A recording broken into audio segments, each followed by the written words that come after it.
Started. There you go. Okay. What number? Welcome to From the Ground Up. I think 40. You might be saying to yourself, "Hey, you're 11 minutes late for the second week in a row," and I say, "We just spilled beer pretty much all over almost the computer." Yeah, we and could. Then just technical difficulties. Oh, oops. We got us. Turn that off. See, we messed something else up. But so we would need to talk a little bit about the shirt I have on.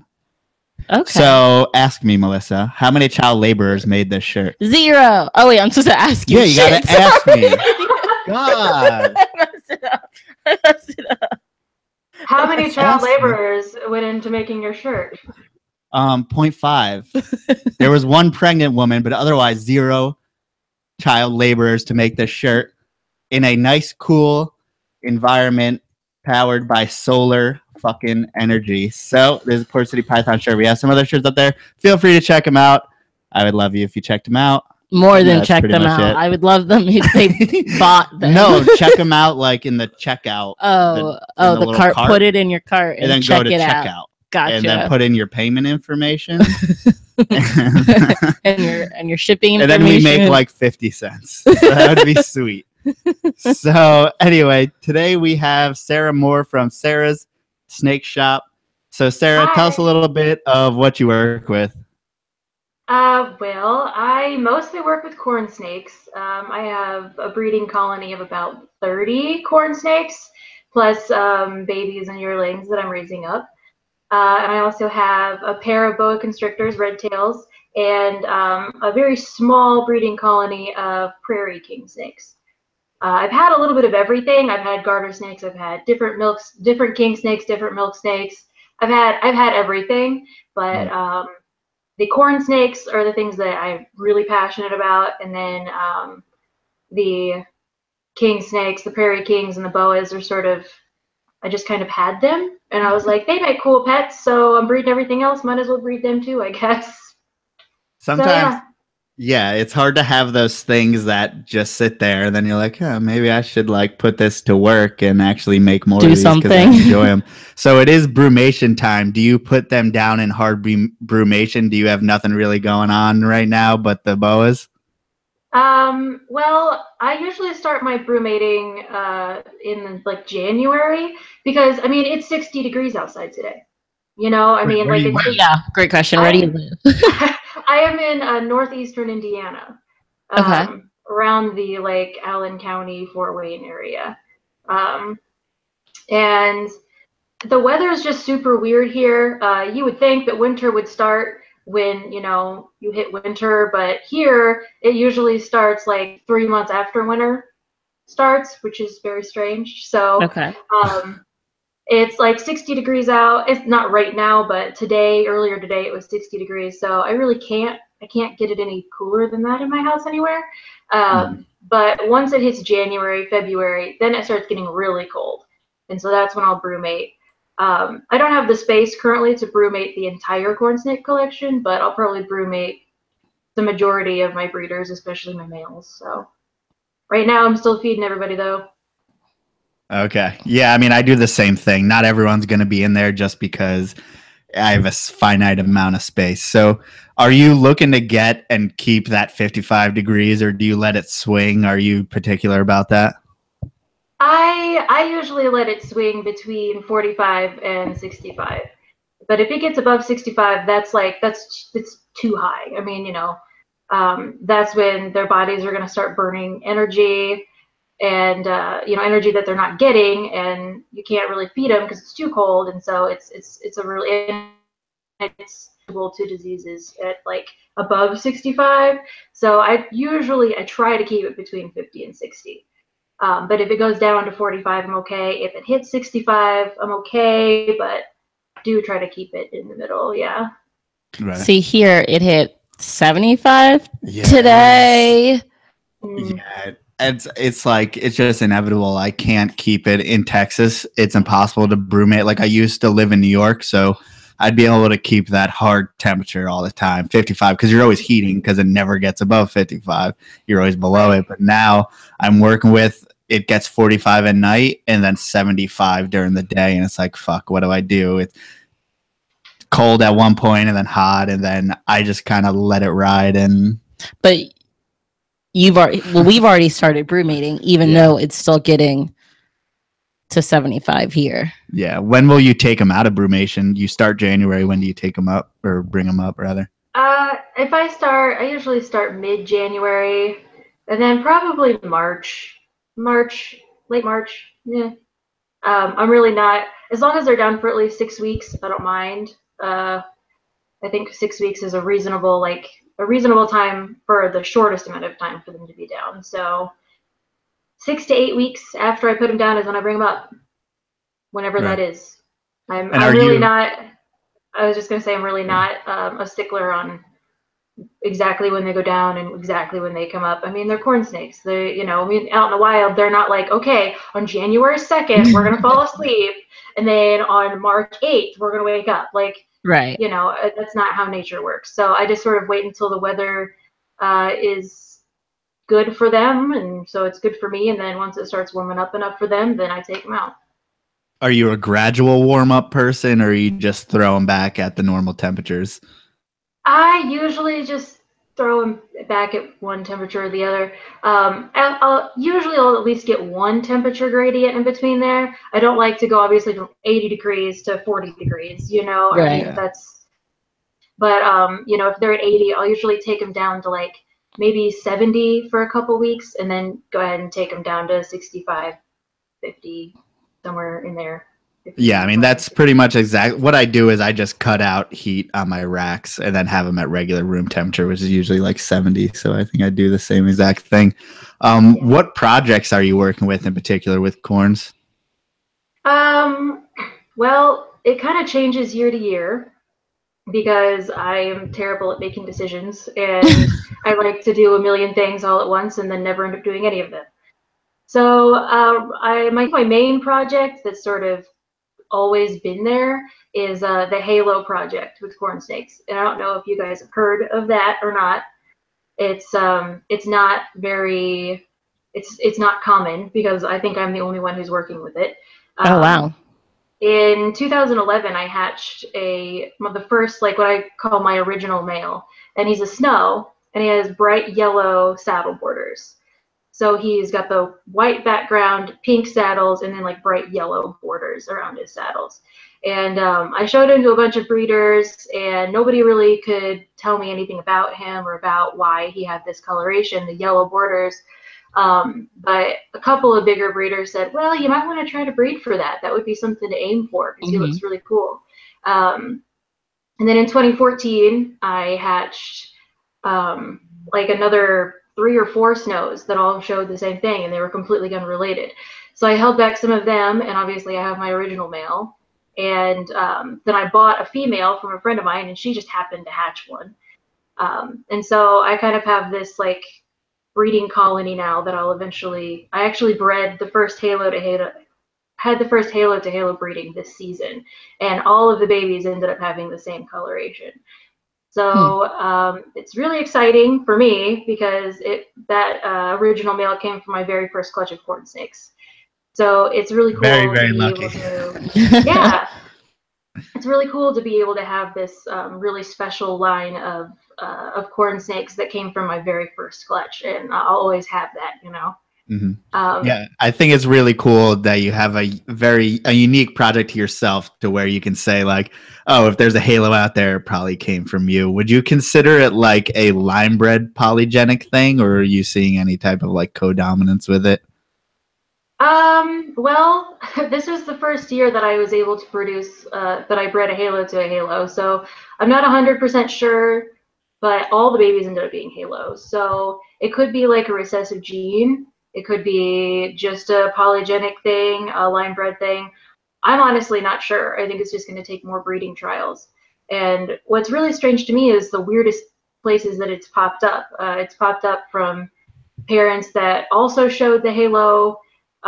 They'll just pass it on to their offspring. But the thing about it is you can't tell that a snake has it unless it also has the amelanistic gene. So a lot of snakes out there could have it, but you can't see it because the melanin is like covering it up. Hmm. So even if you're not only seeing them in snows, you may be seeing them in just regular A-males as well. Oh yeah, I've seen them in regular A-males. I've seen them obviously in snows. I've seen them in blizzards. I actually saw an opal once that had it, but I think it might have been a snowpole. I'm not sure. Lavenders typically don't express in a yellow, but I found that halo will be expressed regardless of what other genes are present. So even when you have like charcoal, which is supposed to sort of not have any yellow, Right. I'm still seeing them in the charcoal A-male combination. Even with, like I said, with the lavender is supposed to like sort of cancel out all yellow. But with the lavender A-male, I'm still seeing them. And I just see them here and there once in a while, and they just sort of pop up randomly in other people's collections. But that makes me want to go look through I want to go like take ours out and like go What's going look at on all of here? them. go But it's so detailed. hard. Corn snakes are so difficult to like, because as a baby, it's only showing a tiny bit Little of bit its of it. potential as Mhm. an adult. Can you tell like from babies that these have halo in them? Not until they're about 2 to 3 months old, and that's even iffy. I think the earliest I've ever seen any yellow come in was at probably 6 to 8 weeks, and usually it really starts coming in at about 3 months old, maybe 4. It really depends. It depends on the baby. I mean, I've had some babies that they look like regular old snows until they were almost a year old, and all of a sudden yellow, like just. So I mean, since I have more of a trained eye, usually I can see it sooner, but sometimes it comes up later in life and you have no idea. It takes you completely by surprise. So did you sell them right off the bat? Like, did you name it and sell them right off the bat, or did you keep a whole clutch back, or did you let some go that you didn't even realize that you let halos go, or how did it begin? I would say I've had a little bit of all of those things happen where like right now I have the clutch that I have held back until I'm sure that some of them actually show it, and I'm slowly selling them off. I actually sold 2 of them this week, but they were only males. I'm keeping all the females. And there was a clutch that I hatched like 3 years ago or so, where I hatched a male and a female that I knew would show the gene. Yeah, slow down. We don't want any cussing in this. Sorry, Mom. And I sold those 2 knowing full well what they were, but I traded them for I actually traded them for another project that I wanted to get into. So even though I was giving up a piece of my project, I was getting something that I really wanted also. And then of course I know that I had some in the past and just didn't know what they were and sold them until the new owners messaged me and they're like, "Hey, this snow's getting super yellow." Like, crap, I should have kept that. Yeah, I think the bartering system is super underrated as far as, hey, I got this, let's trade this. Neither of us will sell this, but if we trade, it's kind of even, which is cool. And I think you're kind of understating the halo thing, because I saw one on your page that was like pretty much all yellow. I really want to see everyone in the chats, or not everyone. Evan in the chats has been like, "Oh, I wish we could like send pictures in the chats," because I haven't seen it and I'm imagining what it looks like. But I definitely want to go look at it after this. Can I bring it up on my phone and like? Yeah. There's one that was super impressive that I hatched in 2014, I think, and I kept her into adulthood, but my cat got a hold of her, unfortunately, and she did not make it. My cat's kind of an asshole. Pardon my French. If we said "pardon my French" after every curse word. Pardon my French. Yeah. Snake is his favorite snack, so I have to keep him far. Like far he away. Actually eats, not just like plays with them. Yeah, he actually eats. Right, he will kill and eat them. Like I never find them. That's whoa. It's really bad. So. Are you in tubs, and did you just leave a tub open, or did the cat open up a tub or get into a? He got into the tub. I used to live in an apartment where it was really small and I didn't really have much storage space. And the only storage space that I had for the snakes at that point in time was sort of like a little cubby that was off of the living room. And I had to put I put a gate up, but there was no door. And he would jump over the gate, and he could figure out how to like paw it. He could like paw open the snake cages. Yeah, and yeah. And he'd scare him out, and he'd kill them. And so, obviously, I now live in this house, and there's a lot more space. So the snakes actually have their own room now, where there's a door, and the cat can't get in. No cats. No cats allowed. All right, here I found this picture. That's crazy. I'm gonna see if you guys can see it. Hold on. That's a lot. It's hard. Well, now you're fucking it up. We can't talk. You're fucking it up too. We can't talk. Can you see it? Can you see like how it's just white and yellow? It's hard to get across exactly how it is, but but we can't talk, or it cuts to us. Oh, that was perfect circles around. Oh, that's perfect. Fuck. I'm just gonna keep talking. No, I'm just gonna make her. Okay. I'm gonna make it on her for a second while we talk. Okay, yeah. That's like a yellow candy cane. Not candy cane snake, like real life candy cane. Right, yeah. Sorry.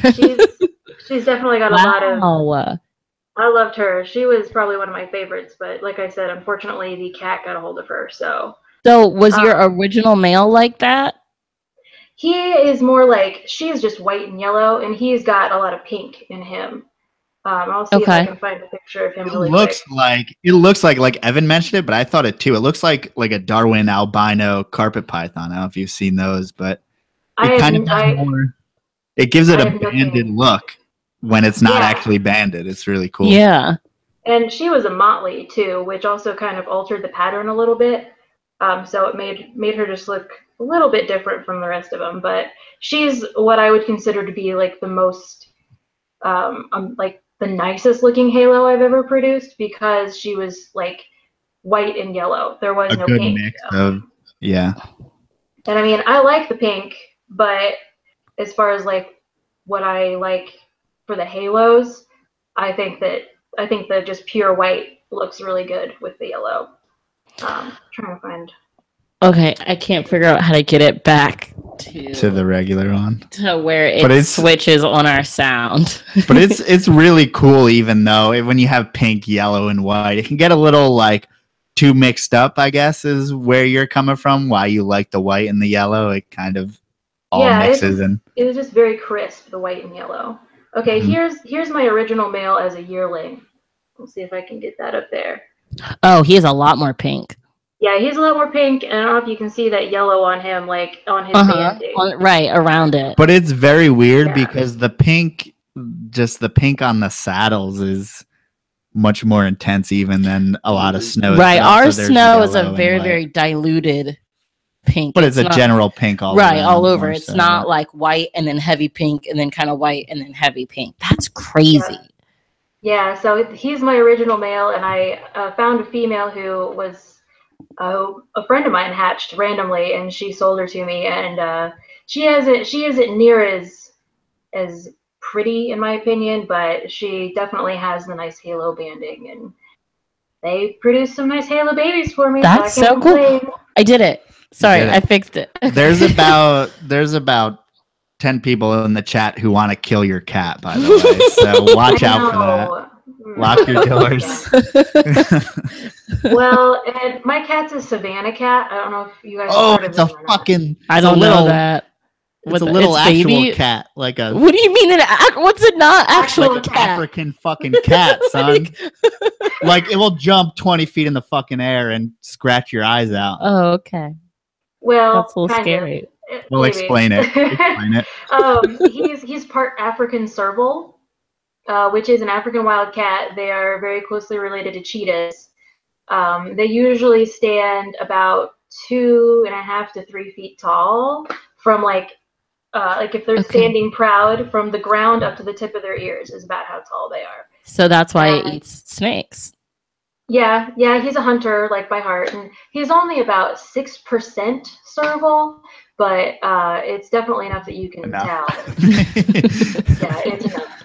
And I'm really surprised that he hasn't He usually sits outside of my bedroom door and just meows. I'm really surprised you haven't heard him. Just roars like a lion. He kind of does. He has this very like meow, like he's very wildcat sounding. Well, People say that it crazy. sounds like they say that he sounds like he smokes 3 packs a day.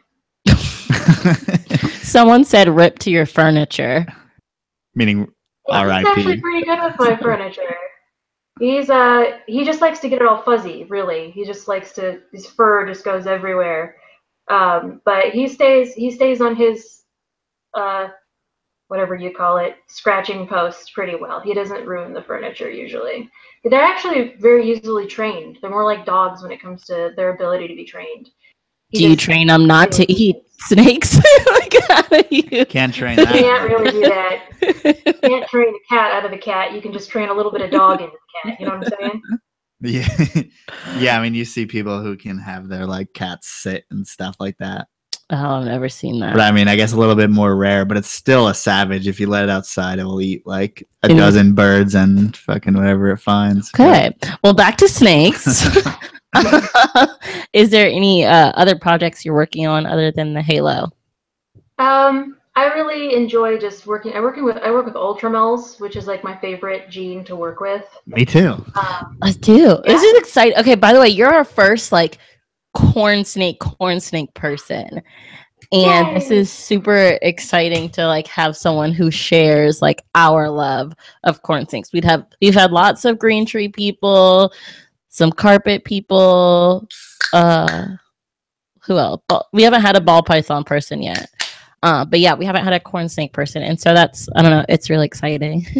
Yeah, I didn't know. And I especially actually know what you're talking about, because most of what he has is corn snakes, so all I know is like corn snake morphs. I don't know what people are talking about half the time, but like, oh, ultramel, I know what that is. Yeah, ultramel is my favorite double gene, I guess, or just it's kind of weird. Yeah, I say ultramel is one gene because. I mean, it's not, but it kind of, you know what I mean? You know what I mean. When you're in corn snakes, it's like it's one gene because all the genes are recessive. But if you're in ball pythons, then it's like, oh my God, I got to wait all this time to fucking make this snake. Pretty much. I mean, I love ultramels because it's super easy to get a variety. Like one breeding, you can have a huge variety of babies. One thing that I love to do is breed like a snow. I have a snow that's het caramel.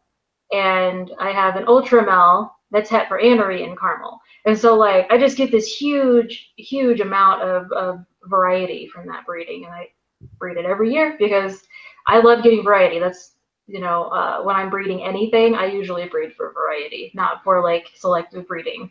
So Halo is the only like particular like line bred thing that I'm working on. Everything else is like, how many different morphs can I make with that? Yeah, I think it's important in corn snakes to kind of spread your genes around as far as that goes, because just the market, like everyone likes different things and everything's at an affordable price. So it's like, and even some of them, I'm like, I don't know what the hell's in this. Like, I think I sent you some pictures. I don't know. This is ultramel something, but I don't know what else. So it's like, I can sell that for $100 to be like, hey, you're getting some extra genes in here, but it looks cool. So here you go. Pretty much, yeah. Do you have... Oh, sorry, you go. You go. Nope. no. Mine is a question. So Wait, well, you go. Finish this thought. No, let's not fight over it, man. Shh, you're not in it. Oh, finish your thought. Okay, I was just gonna say there's been a few times when I sold things where I'm like, this snake is at least this, and this, but it might also be this, and this. So who knows what you're getting? But I'll sell it to you at the lower price because I don't know what all's in here. Right. But I mean, that's a fun part of our market in comparison to ball pythons, where everything has a price. Our market's kind of like, it's a little bit far past that point to where you can tell everything apart. Everything's all mixed up at the end of the day. What's your question? I was going to ask if you have any Mel Tesoros, because that is one of our favorite, or not our, I don't know about you, my favorite of our snakes. Yes, of the ones we have. I don't have any ultramel tesseras just at like the base morphs, but I do have an ultramel almond tessera, which is ultramel, lavender, caramel, and tessera. And wow. So is it? I wonder what That's that looks like. I haven't seen it. I mean, I could run and get her, but it would probably take a minute or two. Do you have a picture? You could look at my super expensive sign while you're waiting. This is the kind of advertising you can afford as a corn snake. There you go. Do you see behind us? It's like, do you see what I'm working with here? Yeah, the shirt. We're on episode 43. See, of we the have podcast, shirts. It's a real big deal. We just got shirts. So. Ooh. See, I don't have shirts. Some pics. I wanted to show. This is the. You can't see it if it's too washed out in the thing. No. But people who are listening over download can't see the picture, man. Oh, sorry, people. Well. It's future people on iTunes. That's all they need to know. It's a really cool snake. There you go. It's red. It has some like yellowish, and then like the adults like orange and with weird stuff. You know, all that. Good but see, stuff. That's what I like. Is that like the mom and the kid can look totally different, right? But still so cool. The baby's like very, very vibrant red, and then the mom is straight up Home Depot orange and gray. I love that though. I love it when they're so different. That's one of my favorite things, I think. It's like getting multiple snakes because they look different 1 year, 2 years, and then ultimately in adult stage. So, and that's the hard part though about selling them. Yeah, because you never know what's going to turn into what. But I mean, you can make an educated guess and then sell the rest of the halos by accident. Yeah, like I did.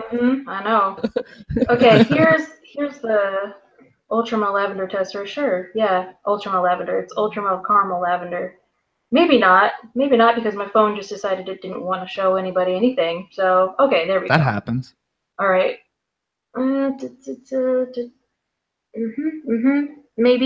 Maybe not. Kind of, sorta. It totally washed. Maybe a little bit.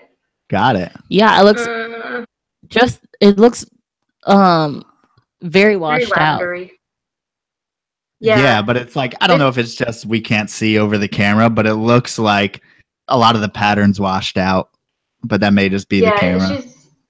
I don't know. My camera is also very bad. I think this laptop is like 10 years old. Oh, wow. The fact that it has a camera is impressive. But yeah, she looks very much like just a lavender tessera, or like a very light colored lavender tessera.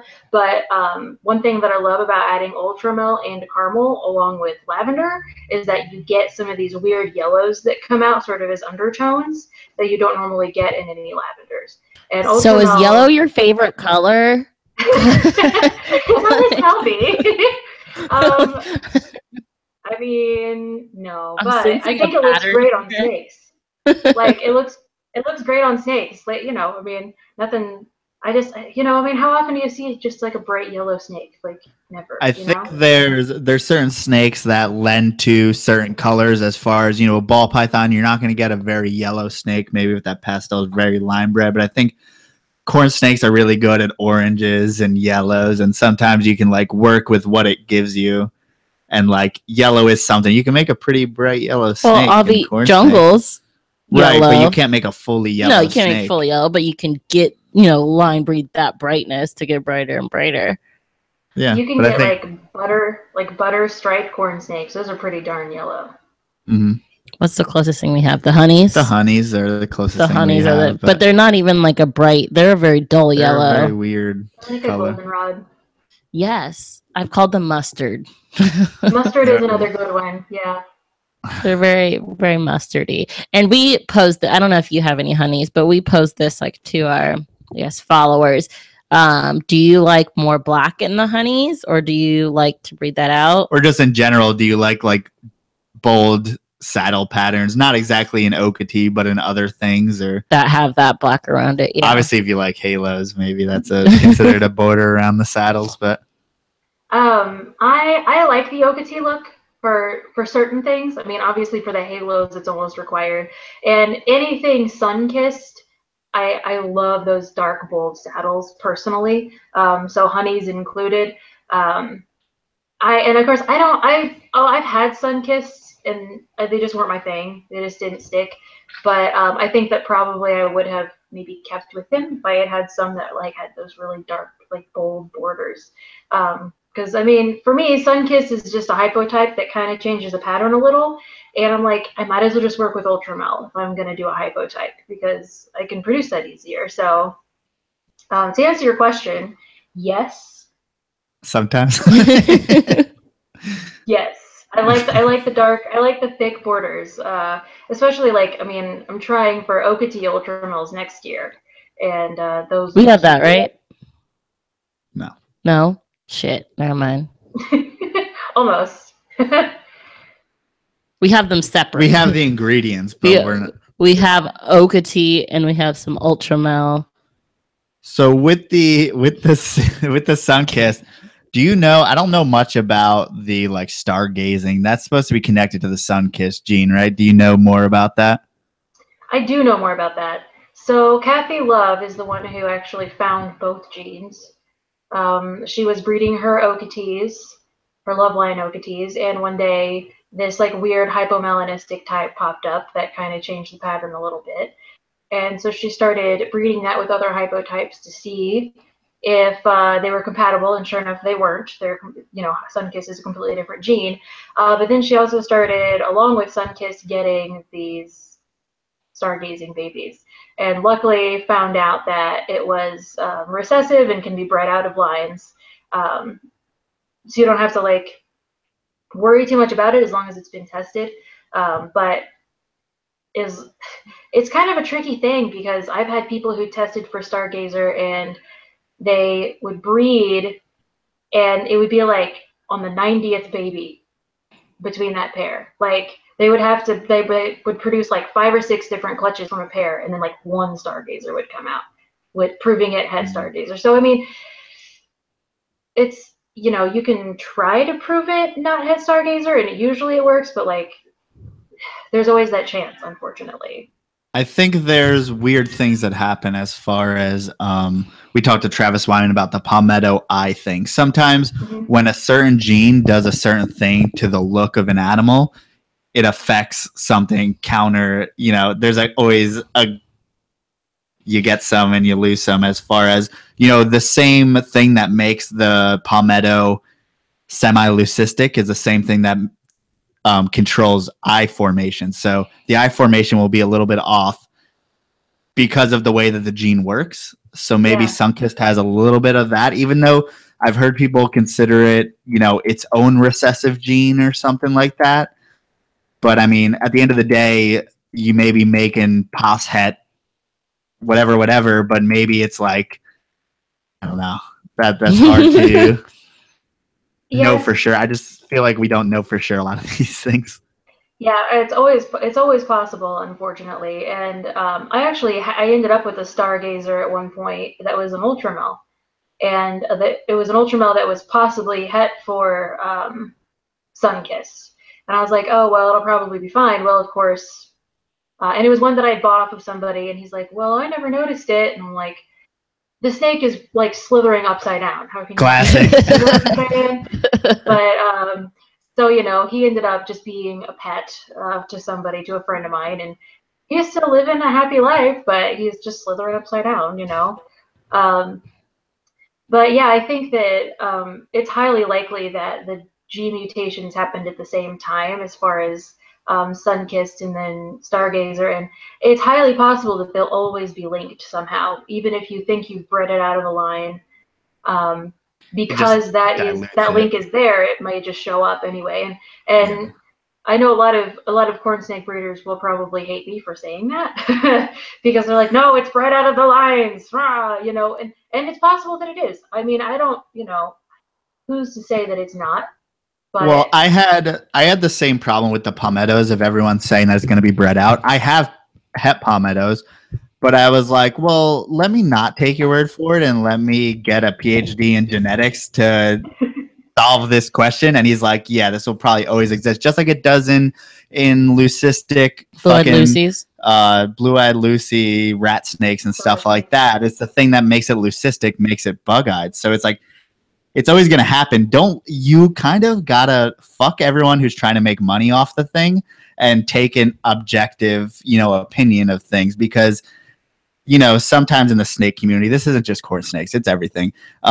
People pass off scaleless ball pythons of having zero problems, but they're also the ones who have all the money involved and the ones who are going to sell them. And for me, I don't care if I sell anything. I don't really give a shit. I'm going to make palmettos. If I sell them, I sell them. Like, you care a little bit. I care, but it's like, I'm not doing it for people over because of the money. I don't know. That's just me. I don't know why I tangent that, but that's your little soapbox moment. It's okay. No, I completely understand, and I'm having a similar issue with lavenders right now, because of course, Lavender Gold Dust Tessera is the core of my project, and Did you say gold dust? I say that's lavender like gold 1 million dust. genes. I don't even know what that is. So break it down gene for gene. Can you do that off the top of your head? The one that I just showed you a picture of that you said the pattern was sort of washed out. That it's the exact same thing. Okay. It's lavender and caramel and ultramel and tessera. But I just say lavender gold dust instead of ultramel almond. There's a lot of different ways you can say it, but I prefer to say lavender gold dust because I like gold dust better than I like almonds, I guess. I don't know. So she's the core of my lavender project, and I have her cousin who's like an almond, het amel, and whatever else, I don't know.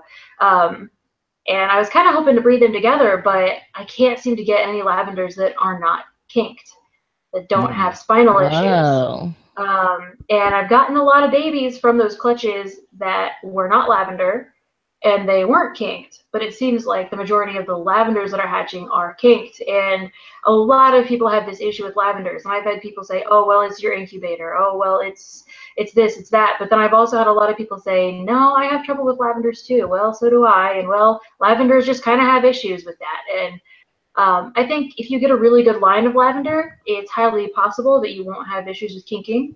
But I also think that, once again, it's just one of those things, those issues that could crop up at any point with that particular gene.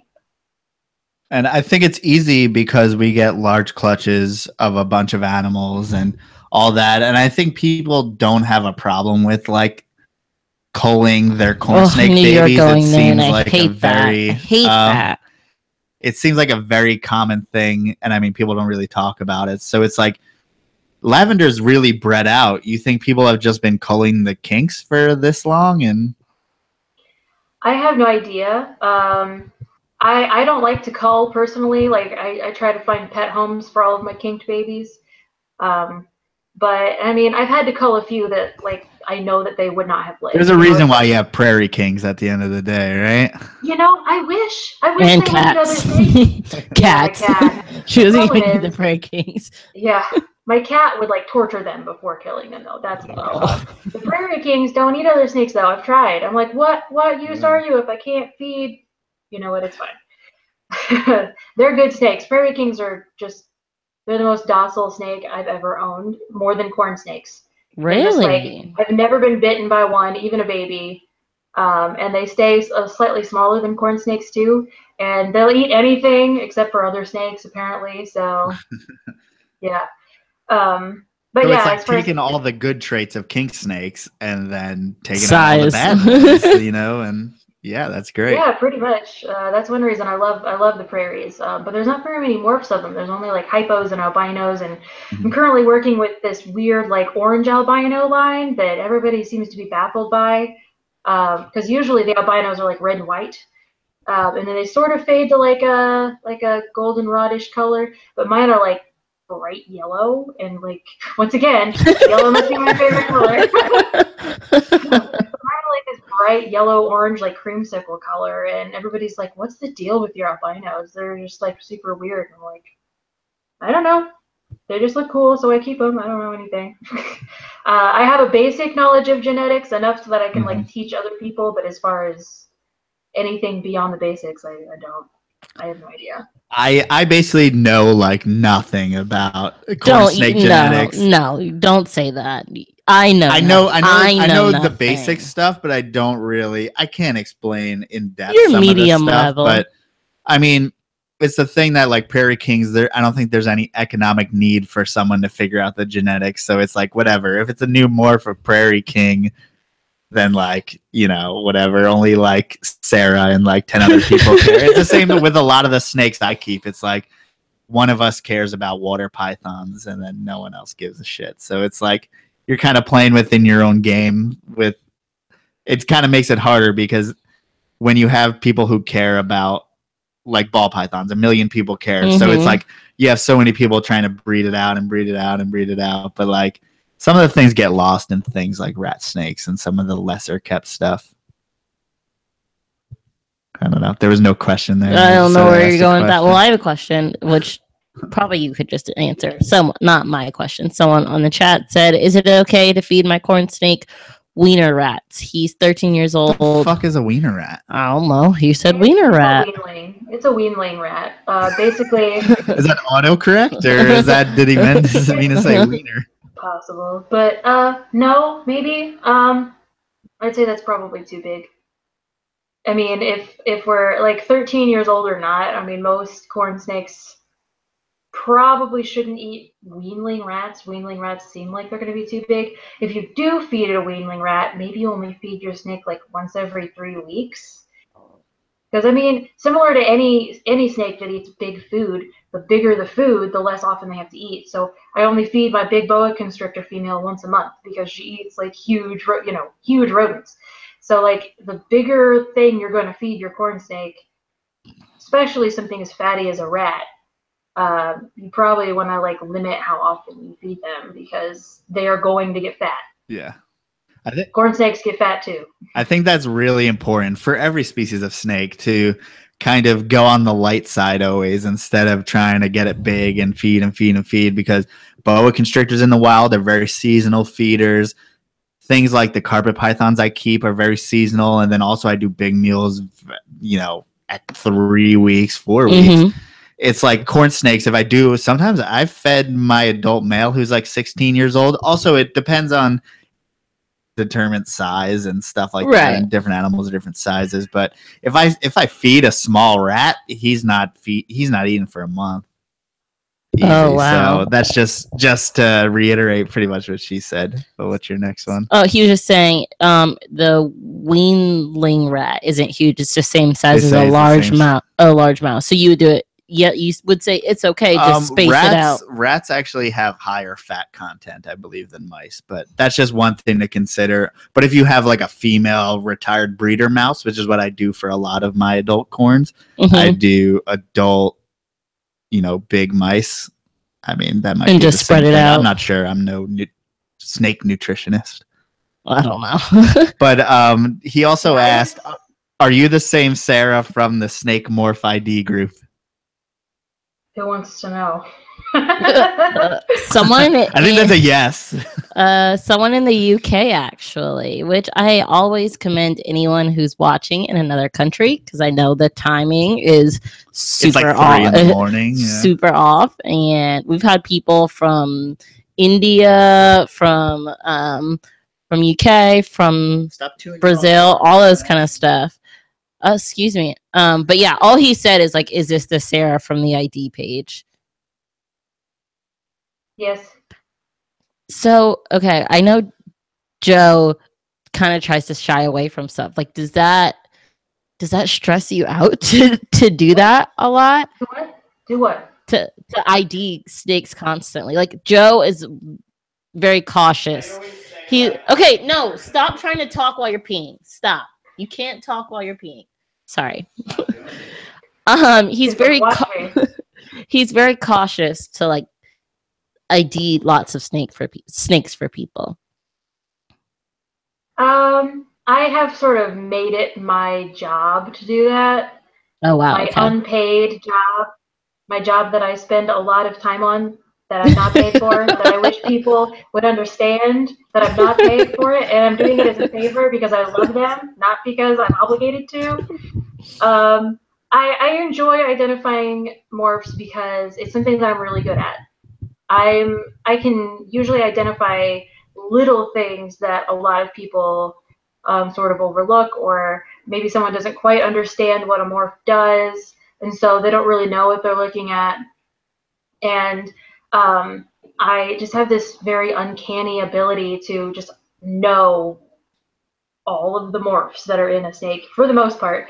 And of course, people always, the worst part for anyone who is out there who's in the Morph ID group, the worst thing you can possibly do is post pictures that are like in dim lighting or that are super blurry. Yes.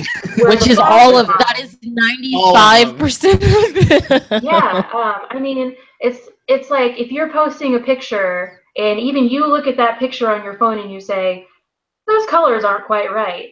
Like, don't post it, you know? Like, it's like I did love y'all. Michael J. Fox take your fucking picture or what's going Wait, on? what? He's the one. That's fucked up. I don't get Parkinson's joke. Right? That's a really offensive joke. That's really low.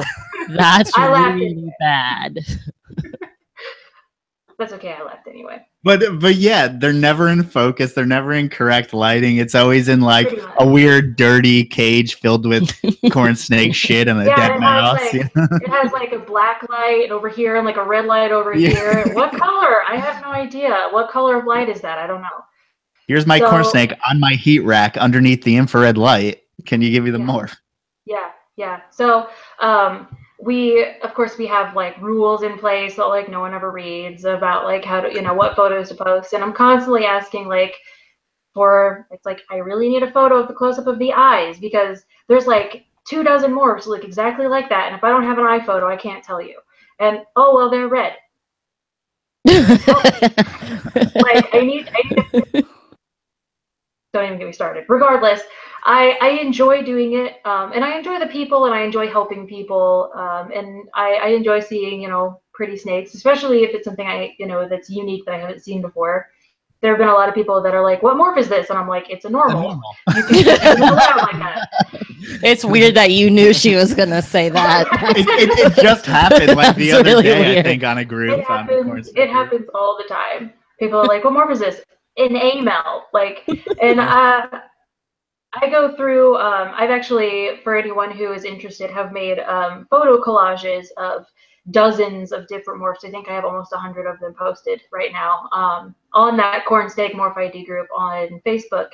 And I made all the collages myself. I had a lot of people sort of donate their photos, but everybody gets photo credit.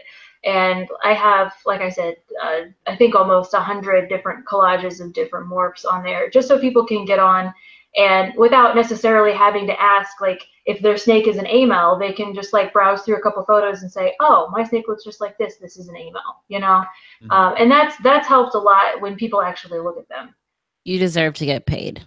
But I think so too. Pay me by the hour. Pay me by the answer. 50 cents, please.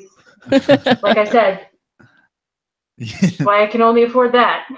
There you go. But I mean, it's such a it's kind of exhaustive. I can always be like, I know there's like multiple genes in here, but I can tell you for sure it's a hypo. And then I say, there's a group on Facebook called Corn Snake ID. You should check that out. Ask Sarah, because I'm lazy. Okay, wait. We've talked about different morphs and stuff a lot, obviously, but we've not talked about determining it by eyes. What are you looking at in the eyes from a new pic? Yeah, what character? Pupil color is going to be the first main thing. So obviously, are the pupils black, or are they like a really bright ruby color, or are they a really deep ruby color? Those are the three main different like things you're going to look for. If they are black, obviously it's not going to be an amelanistic because an amel would take away the melanin. Right. And it's like if they're black, if they're black, that it's either going to be a normal or they're going to be like, it's not going to be any kind of hypo that would take away a certain amount of melanin, and it's obviously not going to be an AML. So you also have to know like the levels of hypo and like which ones take away more melanin and which ones don't.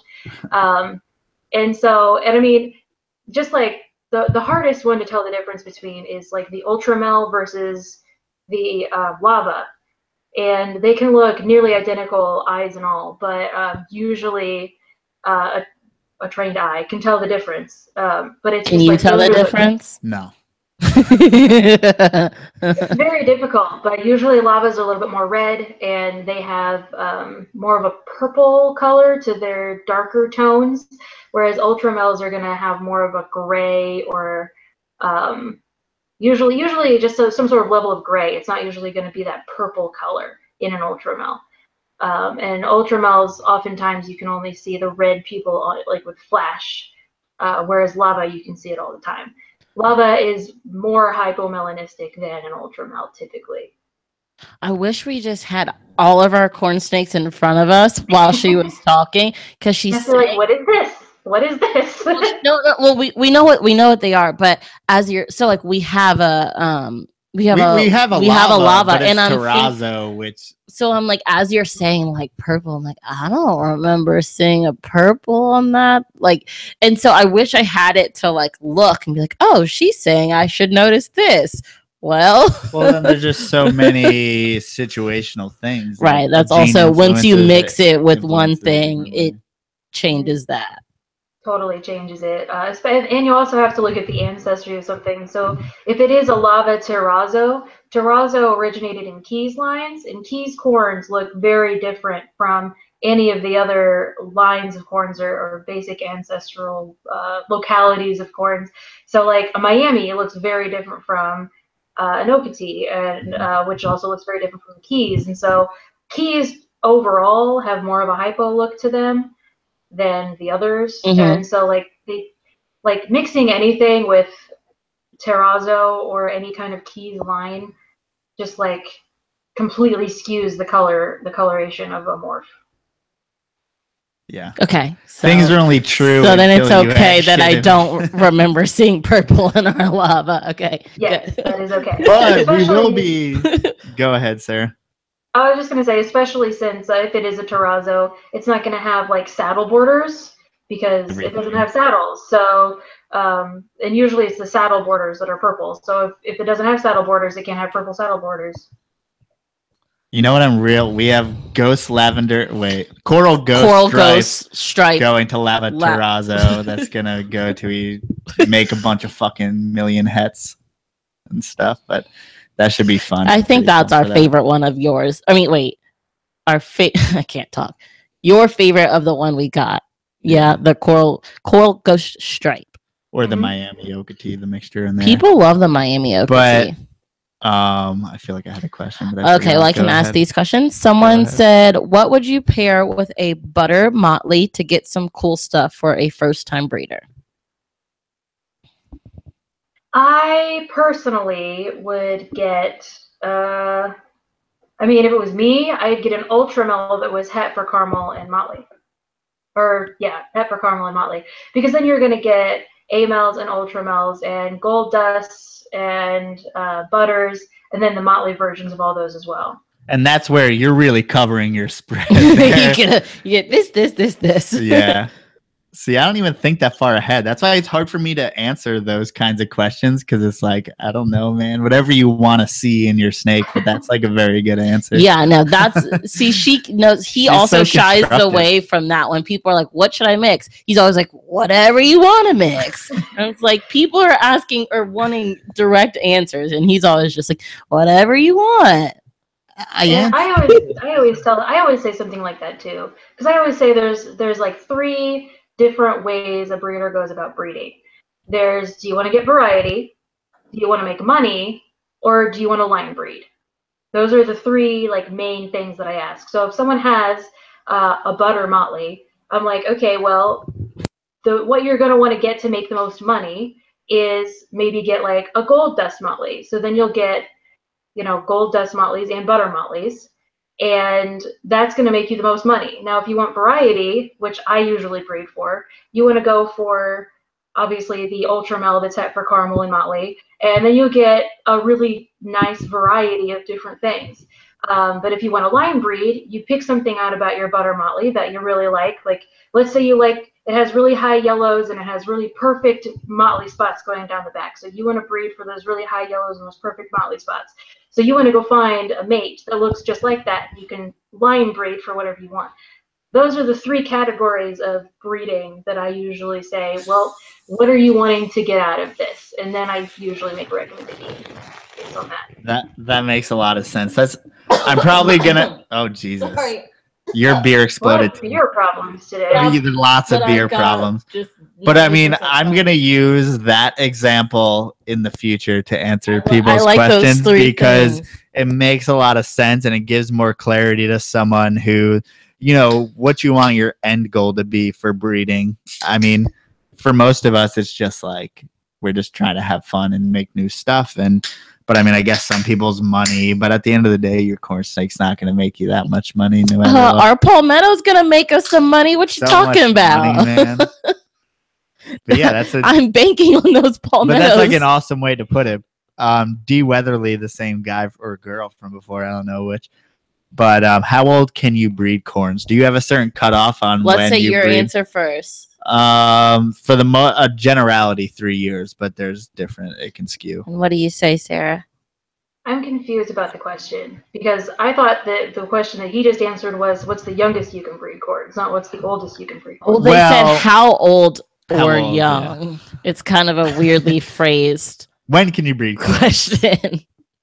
I would say males can start breeding at 2 years old, and they can probably breed until they die. Whenever that is, they can be 20 and still be breeding, no problem. Females, you want to probably wait till they're about 3, but really you kind of want to aim for like a 300-gram weight instead of 3 years old. Because I know some 3-year-olds that are still at 250, and that's just a little small for my, for me to be comfortable breeding them.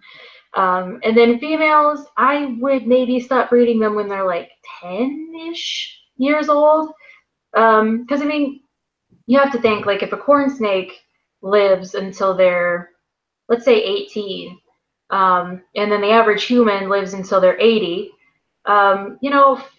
female humans can't breathe that. Want to stop breeding around 40, at least. Halfway of their So I figure a corn snake at, like, midlife, which is going to be like 9 or 10, is probably the end of a female's breeding life, I would say.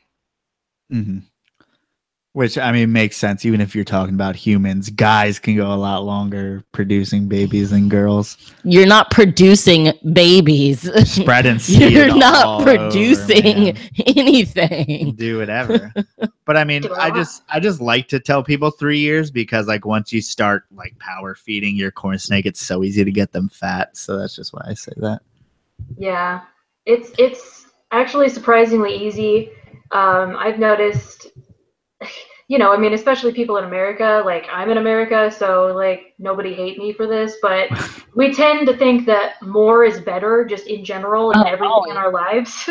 So it's like, more bedding is going to be better, more food is going to be better. I'm like, not necessarily. And of course, and even when it comes to baby corn snakes, people are like, more space has got to be better. So I'm going to put this little tiny corn snake in a 75-gallon tank. I'm like, no, please don't do that. They don't want that. Trust me, they do not want that. Like, they are used to being in this tub that's this big, and if you put them in something that's huge, they're just going to get stressed out. Yeah. So generally speaking, I would say to anyone, as far as feeding snakes, more is not better. Less. I don't want to say less is better either, because I've seen some snakes that were very underfed. Somewhere in between, right? Yes. And if you notice that your snake has love handles, you may want to slow down a little bit. So you talked about grams earlier. Do you frequently weigh your snakes? I weigh them twice a year, usually, the adults anyway. I weigh them when they come out of brumation. And then I weigh them when I put them down for brumation. Because, I mean, when the first year I ever brumated, I was young and dumb and brumated some females that had not bounced back from breeding. And they were way underweight, and they ended up just being, like, wasting away during brumation because they were underweight. And, like, I should have kept them out of brumation and continued to feed them for a little while. So I always make sure that I breed or weigh before I put down for brumation. I feel like that's the more important time to weigh. And then I weigh like post brumation, but I would actually consider it to be pre-breeding weight. And then I weigh babies probably once a month as they're growing, just to see how they grow, especially the ones that I'm selling. I try to get their gram weights up, because then a lot of people want to know. They want to know like how quickly the snake is growing and how much it weighs and how long it is and if it's eating and what it's eating and all that stuff. So. What are your She's thoughts? so much better than me. I was about to say, I don't want to sell him out, but he doesn't weigh I don't weigh he shit. doesn't weigh anything. And so I didn't know if you viewed it as like a necessity or just something like you feel more comfortable knowing the weights. Or personally, it's just for me more than anything. I feel more comfortable knowing the weights. And I mean, if your snakes look fine, then don't worry about it, really. I was actually doing a lot with reptilinks for a while, and I was feeding females post egg laying to see how quickly they bounced back and comparing the females that obviously were eating reptilinks versus the one eating mice. And I was also weighing a lot of the babies who were eating reptilinks versus the one who were eating pinkies. And so that's where a lot of my weighing came in, was just like science experiments. Yeah. But I also, a lot of times I just weigh for my own just curiosity. I'm pretty good at eyeballing a weight, so I'm kind of at the point right now where I can pick up a snake and be like, you probably weigh 450 grams, and I'm usually within like 20 grams of an adult. So you can pretty much eyeball it at the end of the day. But I tried the Reptilinks thing, and I did I had a female that prolapsed and stuff after an oviduct prolapsed after she laid eggs and all that stuff. And I got her up to weight like pretty well on the Reptilinks and stuff like that. Other than that, I can't really get corns to eat them regularly. So what was the blend you were using on the Reptilinks? I found that the quail worked best for my corns to get them worked over or like moved over. They did okay on chicken, but it wasn't their favorite. I couldn't hardly get any of them to eat rabbit. I bought like 50 rabbit links, and I ended up feeding those to the king snakes because the kings were the only ones who would eat them. Like I said, the chicken did okay, but the quail is the one that most of them would go after. Yeah, I did frog and rabbit for my hog nose, so that's definitely where I went wrong. But my corn snake, that adult female, ate them. Other than that, I just feed them to the green tree python or all that stuff. So yeah, quail's an interesting thing because I wouldn't think that they would get like many birds in the wild and eating birds, but I guess they eat bird eggs. I don't know. What's your idea on that? They probably eat just as many birds in the wild as they do rodents, I would say. Maybe they eat more rodents than maybe, but I would say it's going to be pretty even. If they can catch a bird, they're going to eat it. Especially any ground birds like quail. I mean, there are wild quail and pheasant, things like that. Corn snakes will get them if they can. Do pheasants nest on the ground? Do you know? Yeah, I was just thinking, how can they take? So, like, you could take a little baby quail who's hanging out. They can jack that thing pretty easily. Absolutely. I always tried to play on the fact that most of my corns love anoles, so I always went, especially with trying to get babies feeding. I always go anole scent before anything else. How do you get some of your trouble feeders to get going? I did a whole other podcast on trouble feeders a couple years ago, and we went. There's like a dozen different things. You don't have to go super deep, but just generality. What's going to be your steps? And I have certain steps as far as anole scent to the boiled pinky to the deli cup pinky to all that stuff. I bought anole scent and have not had any luck with it, surprisingly. Usually the first thing I do is boil. Sorry, someone's at our door, and we never have anyone at our door, and so it's kind of weird. It's kind of scary. Amazon. Hey. What did you order? I didn't buy anything. Move on. Let me hear the trouble. Sorry, that was scary. Okay. I usually start with boiled, just because it's the easiest to do. I thaw my pinkies out in water anyway, so all I really do is just heat up the water a little extra and, you got boiled pinkies. And then after that, if boiled doesn't work, I will usually do the deli cup thing. And if that doesn't work, tease feeding is actually one of the main things that I do, because it kind of kicks in their natural instinct to like fight and you know, and to actually kill something, you know. So tease feeding is probably the most common thing that I do, but I feed in deli cups pretty regularly regardless, just because it's just easier for me to do it that way, which is kind of strange because like I do have a rack system where I just pull the baby out. Yeah. But I usually pull the baby out and then I put it in a cup so that I can clean the enclosure. And then it's just as easy for me to just put the whole deli cup back in the enclosure and put it in and then come check on them later. So, yeah. So, wait, sorry, I forgot my train of thought. First, I wanted to apologize that the anole juice did not work because I know that stuff is not cheap. That's why we haven't even. Well, I make.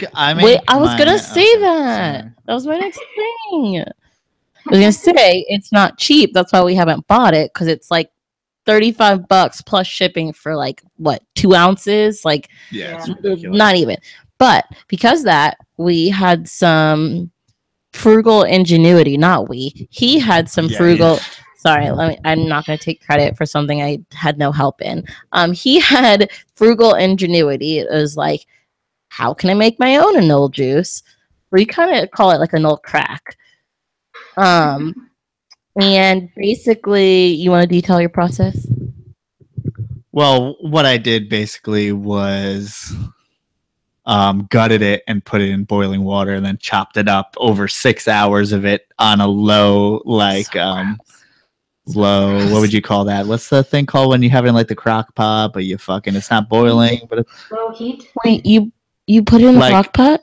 No, I didn't put it in the crock pot, you fucking psycho. I'm sorry. I mean, like, it was not just a low temperature. There's a word for that. Simmer? Bring it to a simmer. There you go.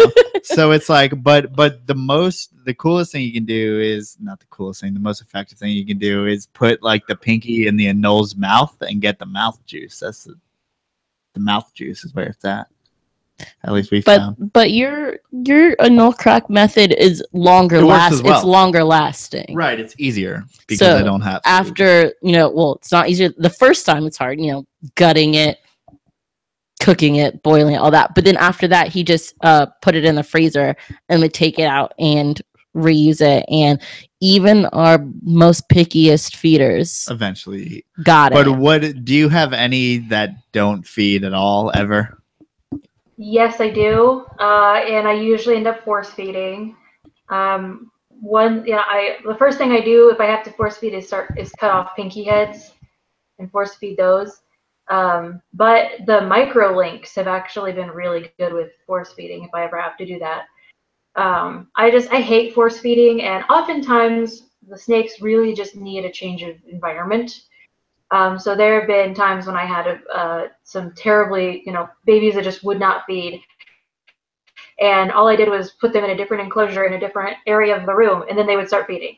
I don't know. They just wanted a different. So weird. And there have been times when, as weird as this sounds, I would go through and I'd offer everybody a pinky. And then any of the trouble feeders, I would just like rotate the pinkies.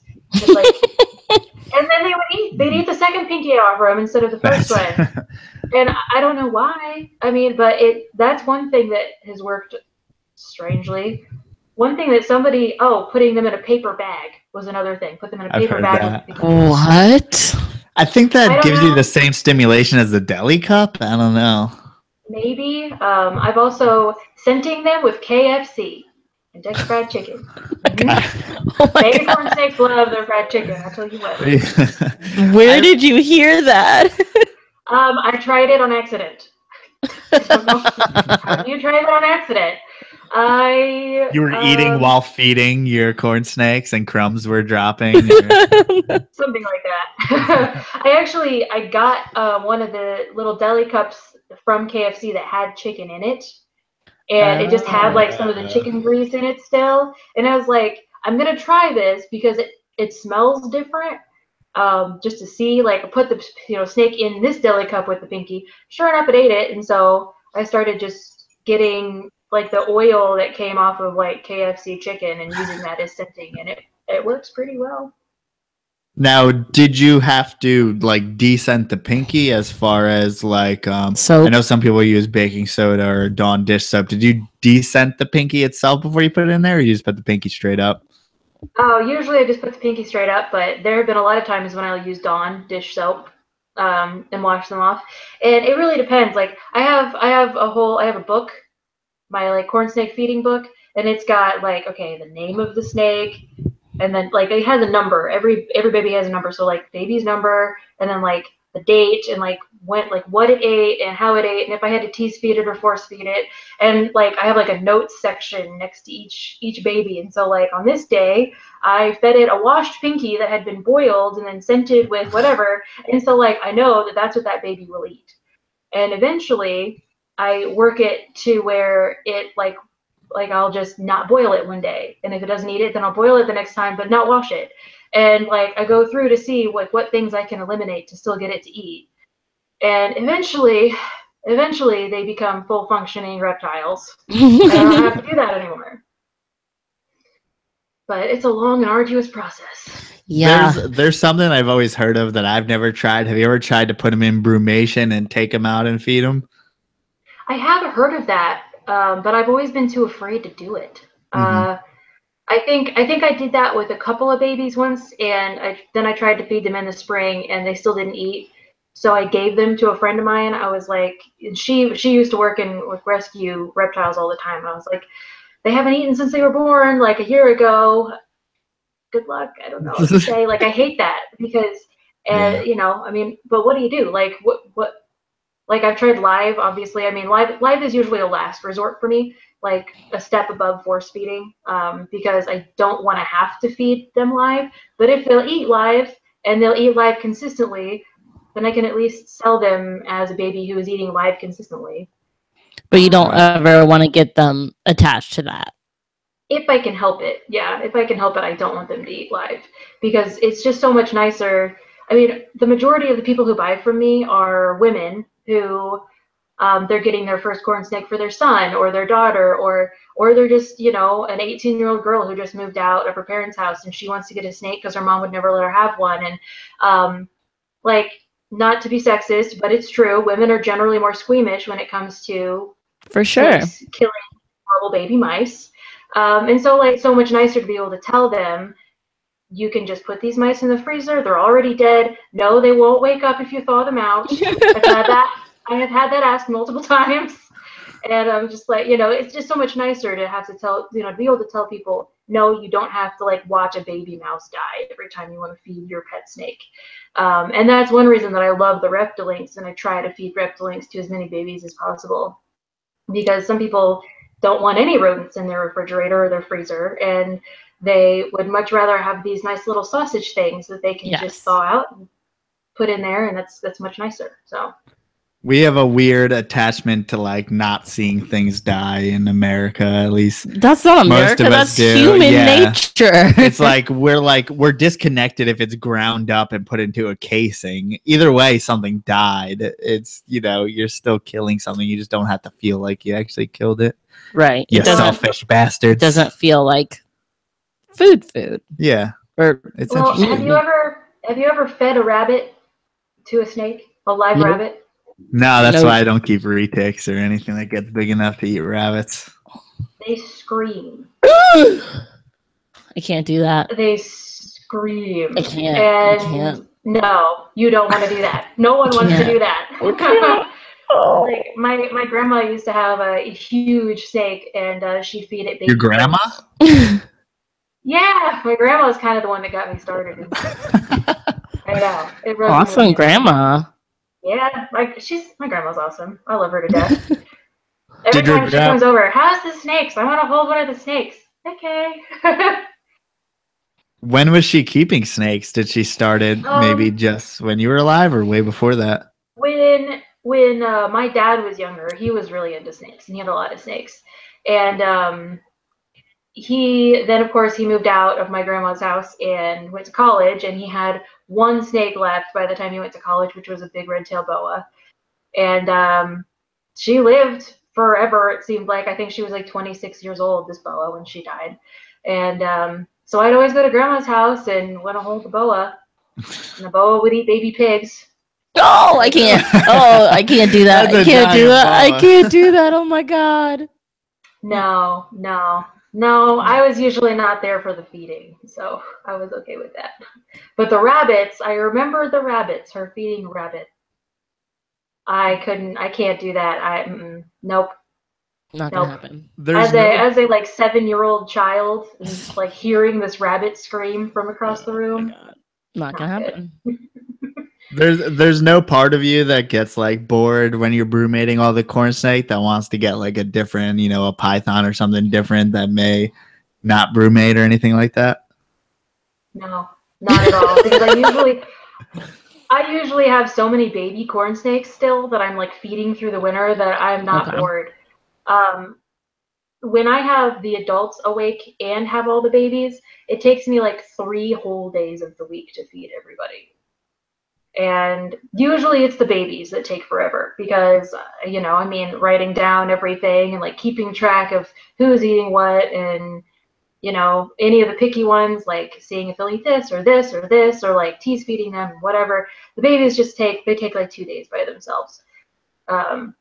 So no, I don't really get that bored. And I have my boas. So like if I ever really want to like get a snake out and handle it, my big female boa is just a huge puppy dog. She loves being held. She loves being out. And I let anybody who comes over, I let them hold her because she loves it. She loves being around people. Now though, so I'm trying to kind of keep handling her to a limit there. Mm-hmm. So I mean, for me, it's like I'm bored. I'm like, what? Amazon free boas. What's up with this kind of stuff? There's so many different still have snakes. things going How are on. you? Still have carpets, but they barely eat. They barely do anything. 5, 6. Like you have so many. A bunch of animals not in here, brumation. But still, you have a lot. I guess I don't have as many babies going into the winter as she does. But as far as numbers, are you trying to increase or are you trying to stay where you are? I'm trying to decrease, actually. Kind of. I say that. I'm really just trying to focus my projects because I have my lavender gold dust, like whatever, ultramel almonds, whatever you want to call it, project going on. And then I have the halos.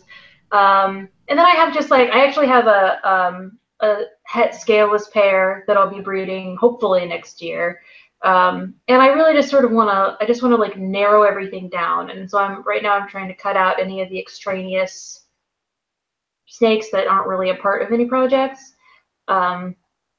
So probably here soon I'll be selling some like subadults and adults. Like I have a subadult gold dust stripe female available, and like I don't understand why she hasn't sold because she's gorgeous and she can breed next year. And it's like, bought this snake, like she's beautiful. I don't understand. Like, and I guess it all depends on the market. Everybody's looking for something different every year, and if I have her next year, still I'll breed her myself. But it's like I'm on a budget, and I can't exactly like continue to feed as many snakes as I'm feeding right now that aren't producing anything for you. Yeah, and that aren't just sometimes you just don't have the passion for a project that you thought you would, and when that happens, it's like, well, I'll sell the project to someone who's actually going to enjoy it more than I am.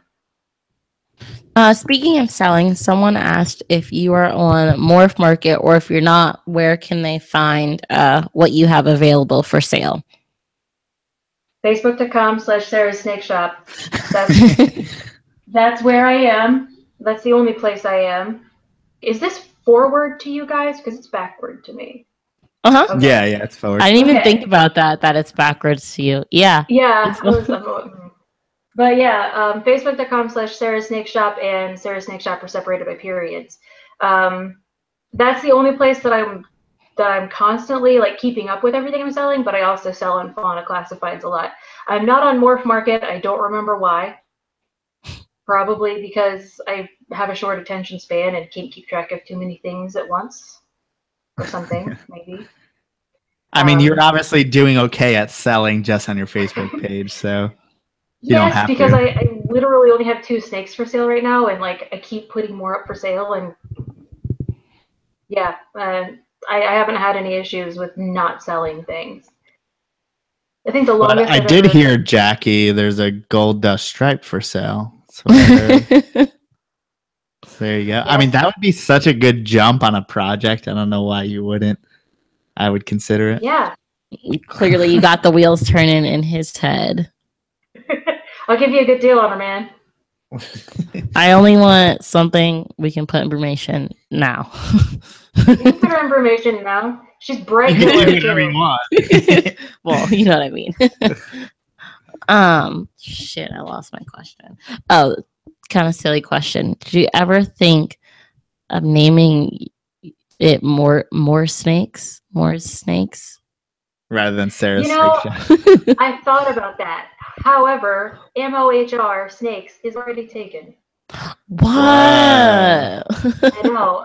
Everybody thinks that I'm related to Jeff Mohr, who was a huge corn snake person back in the day. I don't know what day that is, but back then, sometime. And they're like, I actually had a call from some person that was like, "Hey, how have you been? Like, how's your husband?" And I was like, "Do I look like I'm married? Like, you can't see this hand, but for real, like, I'm no." And I was like, "Who do you think you're talking to?" And they're like, "Isn't this Jeff Mohr's wife?" And I was like, "No." And they're like, "Wait, is this Jeff Mohr's daughter?" No. Like, everybody thinks that I'm related to him, which, I mean, it makes sense. Like, I mean, MOHR is a very uncommon last name. And it's for, like, another, like, MOHR Mohr to also be this involved in corn snakes. Everybody assumes that we're related. But, yeah, so apparently he owned more snakes, and that's sort of already been taken, so. Gotcha. Yeah, Darn. no relation to Jeff Mohr. Is this man still alive? Have you talked to him? I tried to talk to him once on a forum, and he never responded, and I lost interest. So, brother, where are you? I want to talk to you. It'd be more like dad. Ew, that's even weirder. Uncle Jeff. Uncle Jeff. They're all weird. Uncle Jeff. Creepy Uncle Jeff. I'm surprised you don't know him. I feel like you know the corn snake back in the day people. It depends what day. I'm like, I haven't been along that many days in comparison to some. No, I know you haven't been there, but I feel like you read all the history books. Yeah, I've never heard of him. I feel like he kind of has a bad rap in the reptile community for some reason. I can't remember what he did. I don't know if he released a bunch of morphs into the wild, or like he did something questionable, and every time you kind of mention his name, and like they're like, "Are you related to Jeff Mohr?" And I'm like, "No," and they're like, "Okay, that good." Piece of shit. So if you guys heard it here, Jeff Mohr released all the Burmese pythons into the wild in Miami. No, I will not take responsibility for that. I can neither confirm or deny any of these things. Fucking Jeff Mohr. God damn it, Uncle Jeff. He is the black sheep.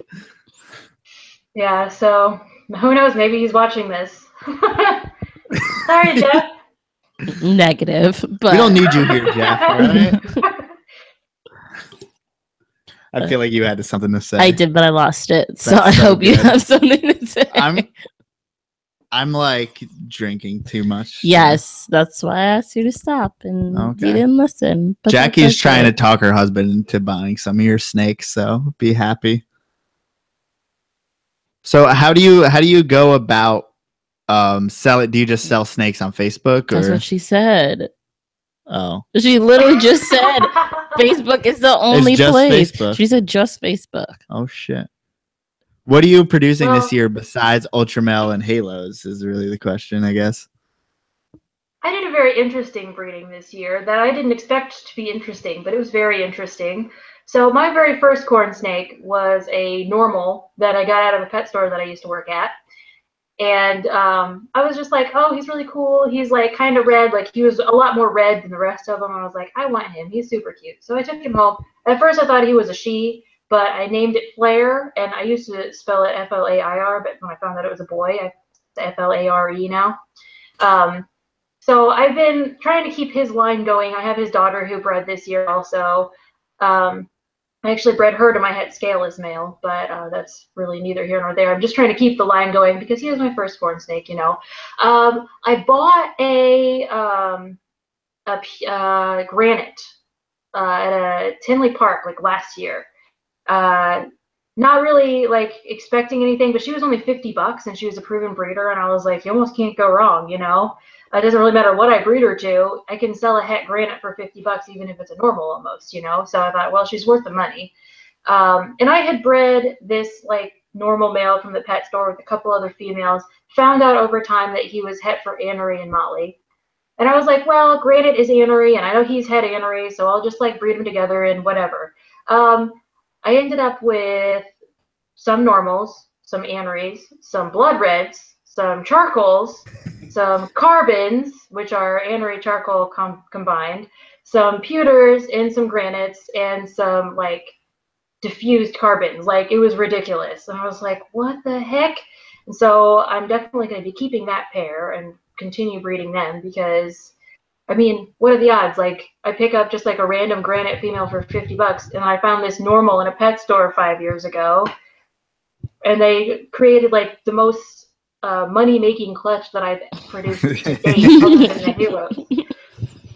It's just funny because like we all know that they can have so many different hets because people have been breeding them together for so long, but to have that many hets compatible with each other and produce visuals is just ridiculous.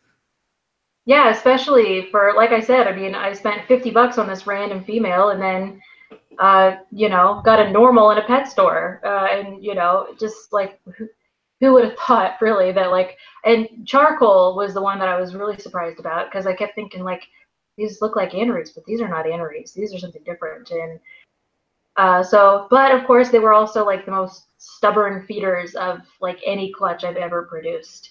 So I still have a handful of them that aren't eating and they're driving me insane, but I plan to keep a bunch of them, so it's a nice project.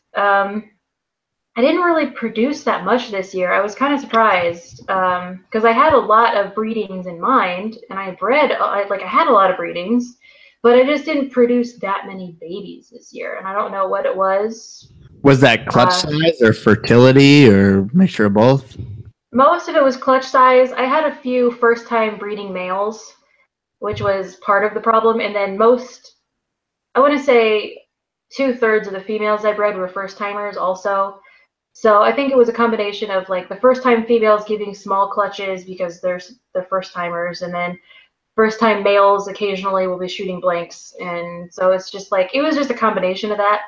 And I didn't really have any fertility issues, but I had a few issues with like the lavenders kinking up, and like half of my breedings this year had lavender in them, and so I had a lot of issues with the lavenders kinking.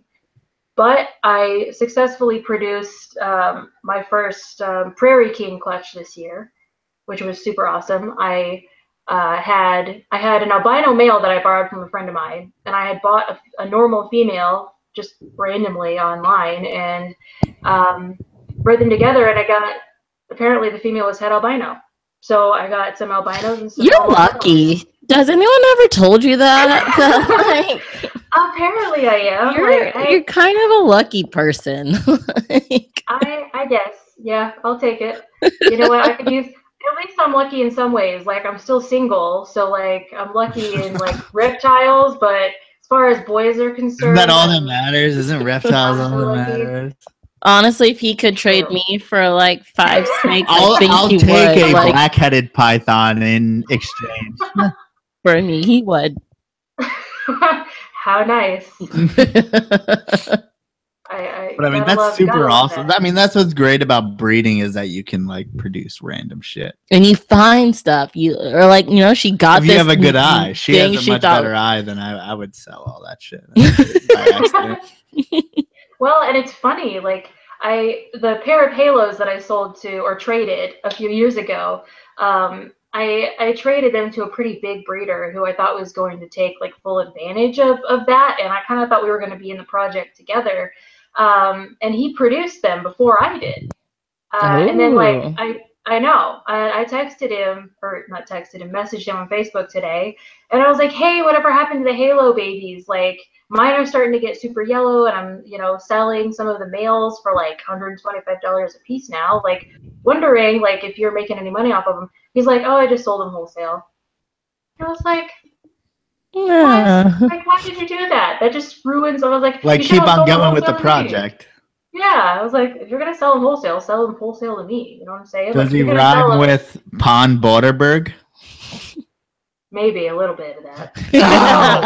I just wanted to say. It's not him. I'm dyslexic, so it's not him. It's not him. Beeve Troy Lance. That one. Oh, okay. I was like, I'm so dyslexic. I'm like, I don't know what any of these words mean. I can't process. I mean, yeah, and I mean, once you get to that point, different, I guess. Yeah, he's a really cool person. Like, I really do like Steve a lot. I think he's super overwhelmed right now. Apparently, he got a bunch of new projects in, and he's selling off a bunch of his adults. And I wish that he had been selling off these adults like 2 years ago when I was buying adults. You ready to buy adults? Pretty much. That's just kind of how it goes. I sent her the picture of when he posted the like pretty much U-Haul from Florida bottom filled with adults. That was insane. That's crazy. I don't think I saw that picture. The thing is, well, yeah, he had like a whole pretty much giant U-Haul truck filled from floor to bottom. At least 1,000. Of like probably, maybe about 500 adults or something like that. Also, you just said Florida bottom. Florida to the bottom of the top.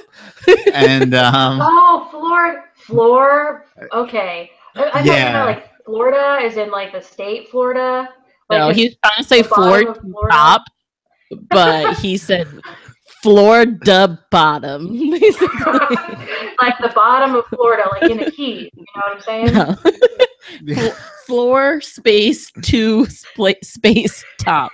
I was like, I couldn't even imagine that dude's got. That means he have close to 1,000 breeding pairs, and to be able to sell 1,000 just just getting them all to feed. I don't care about selling. Getting those all to feed is crazy, man.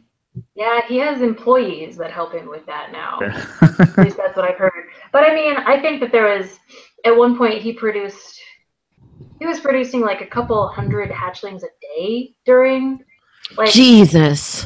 Yeah, I don't want that to be our life. I don't want that. No, I don't want that either. And like I consider myself to be sort of a small scale breeder. I have under 20, like I produce under 20 clutches a year.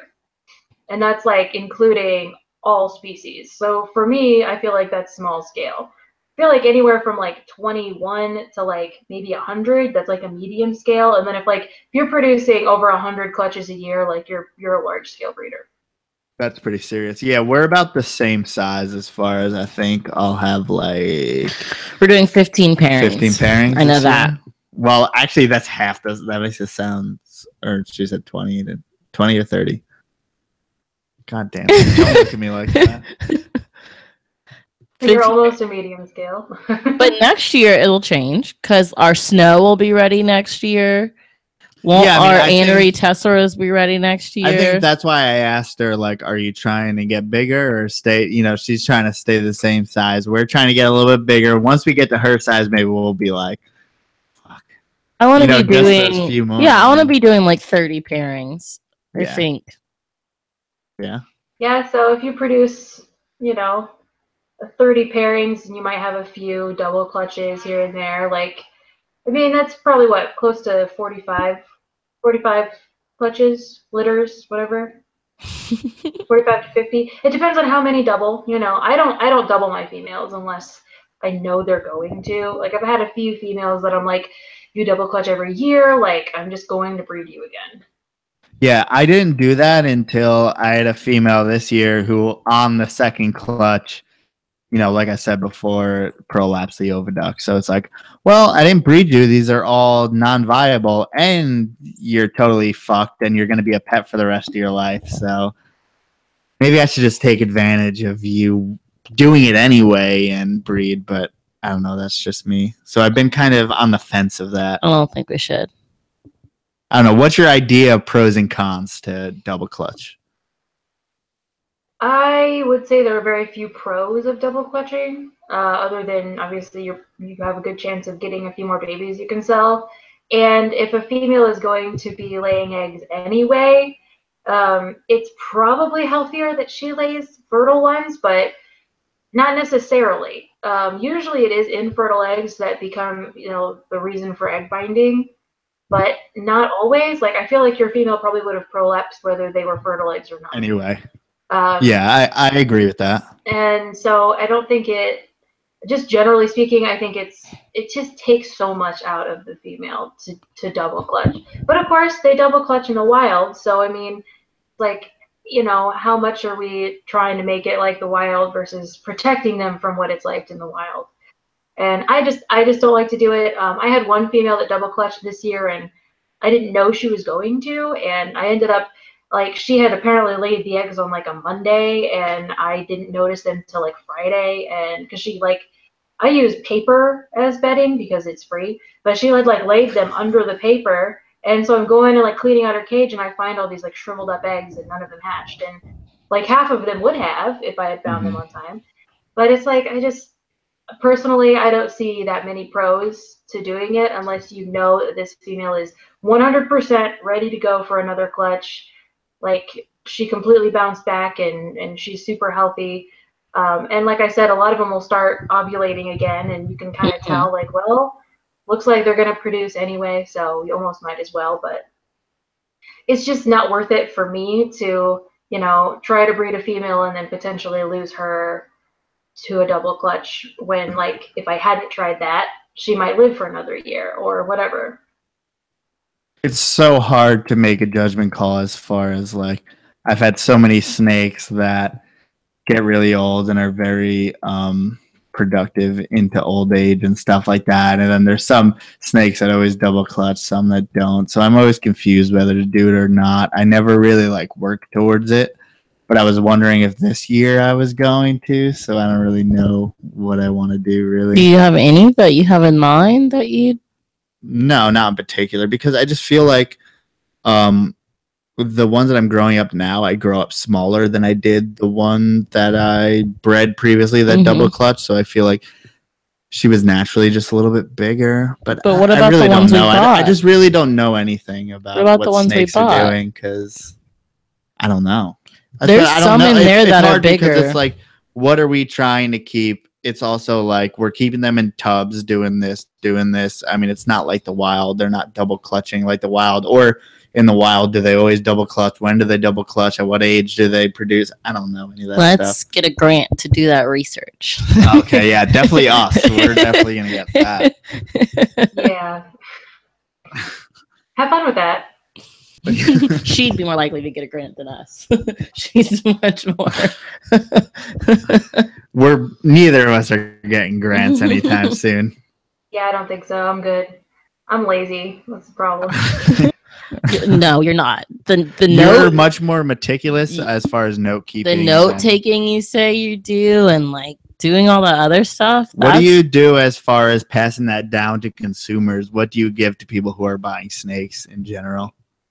It depends on what they want. I've had people ask for everything from just basic parent information. Like, I just want to know what their parents look like and maybe what the parents' names are. I name all of my snakes, by the way. And then I had one lady ask for a birth certificate that was signed by me. What? Yeah, I told her, okay, for an extra $15, I'll give you a birth certificate. And you did it? Yeah, and I printed it out and had it laminated and signed it, and it had the picture of when the snake was a baby on it, and had a tiny family tree with a picture of the parents on it. You get it notarized. That's so weird. I'm sorry. That's so weird. I'm a notary, so I can notarize it if I want. Damn right. Put a stamp on that. Official birth certificate. That's so weird. I feel like that's. I'm assuming it's someone who's. This is a pet snake. Yes. Yes. Okay. Absolutely. Most people. The people who just want pets, usually they just kind of want to know the basic information. They want to know how often it's eating and, how many times it's eaten maybe. But other than that, they don't really care too much. They might want to know the parents' names because I've had a lot of people that wanted to, like, I don't know, name it after its mom or dad or whatever. Okay. So weird. Whatever, it's their pet. I don't care. But and then like the breeders are like, okay, I want to know the genetics of the parents and I want to know the weights of the baby and like, how many times it's eating and what it's eating and all that. And I mean, I had one person who wanted like a list of all the dates that every baby had eaten that he bought, and he bought like 5 babies off of me, and he's like, I want like the list of dates and exactly what they ate on what day. And so I gave it to him. Like, I just compiled a list of that. So like pretty much I just give them whatever information they ask for, and if I have it. I don't usually keep track of sheds. That's the only thing I don't keep track of. A lot of people are like, well, when did he shed last? And I'm like, he's eating, he's pooping, he's probably shedding. Like, that's how much I keep track of sheds. It's gonna happen. Like, yeah, probably.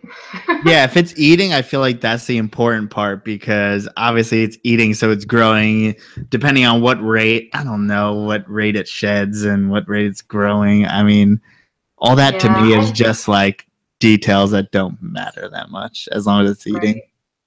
I used to keep track of sheds, but it just got to be too much. It's like I'm already keeping track of what they're eating, when they're eating, how they're eating, why they're eating. So it's like as long as they're eating, like I don't keep track of the sheds anymore. It seems like you've gone far enough. Way farther than you. Yeah. I'm making birth certificates for snakes. I've gone far. I think it's hard because like obviously someone somewhere told them, hey, you're gonna need a birth certificate for your snake. Like they get this information. No, I thought it was just like a cutesy thing. Like I've seen someone. I wish I still have it. I like showed you on Instagram. Like someone made like a whole like. Oh, their snake died and they had a full on like funeral, like program. Like they went to a place and got it cremated and like had a little like urn for it and like had like the picture, like a plaque, like picture. And like, I mean, if you only have one snake, so-and-so was, whatever. And so I feel like very rambunctious, curious, whatever. Often. So I feel like the birth certificate is like the same. It's like someone coming being from the same cute. Place. Yeah, like I don't know if someone told them they needed a birth certificate. Yeah, but you go to these YouTube videos and someone's like, before you pick out a snake, make sure you have its birth date, its birth certificate, its genetics, really? All People this. Tell people to get that? I don't know. They heard it from somewhere. You don't just make that up. Not everyone has a birth I thought it was just a cutesy thing. I don't know. I don't remember why she wanted it. I think that it was sort of because, she had a dog and her dog was registered and she had a cat and her cat was registered. And like, is there anywhere that the snake is registered? And I'm like, there's a place it could kind of be registered, but I don't really keep track of that. So no.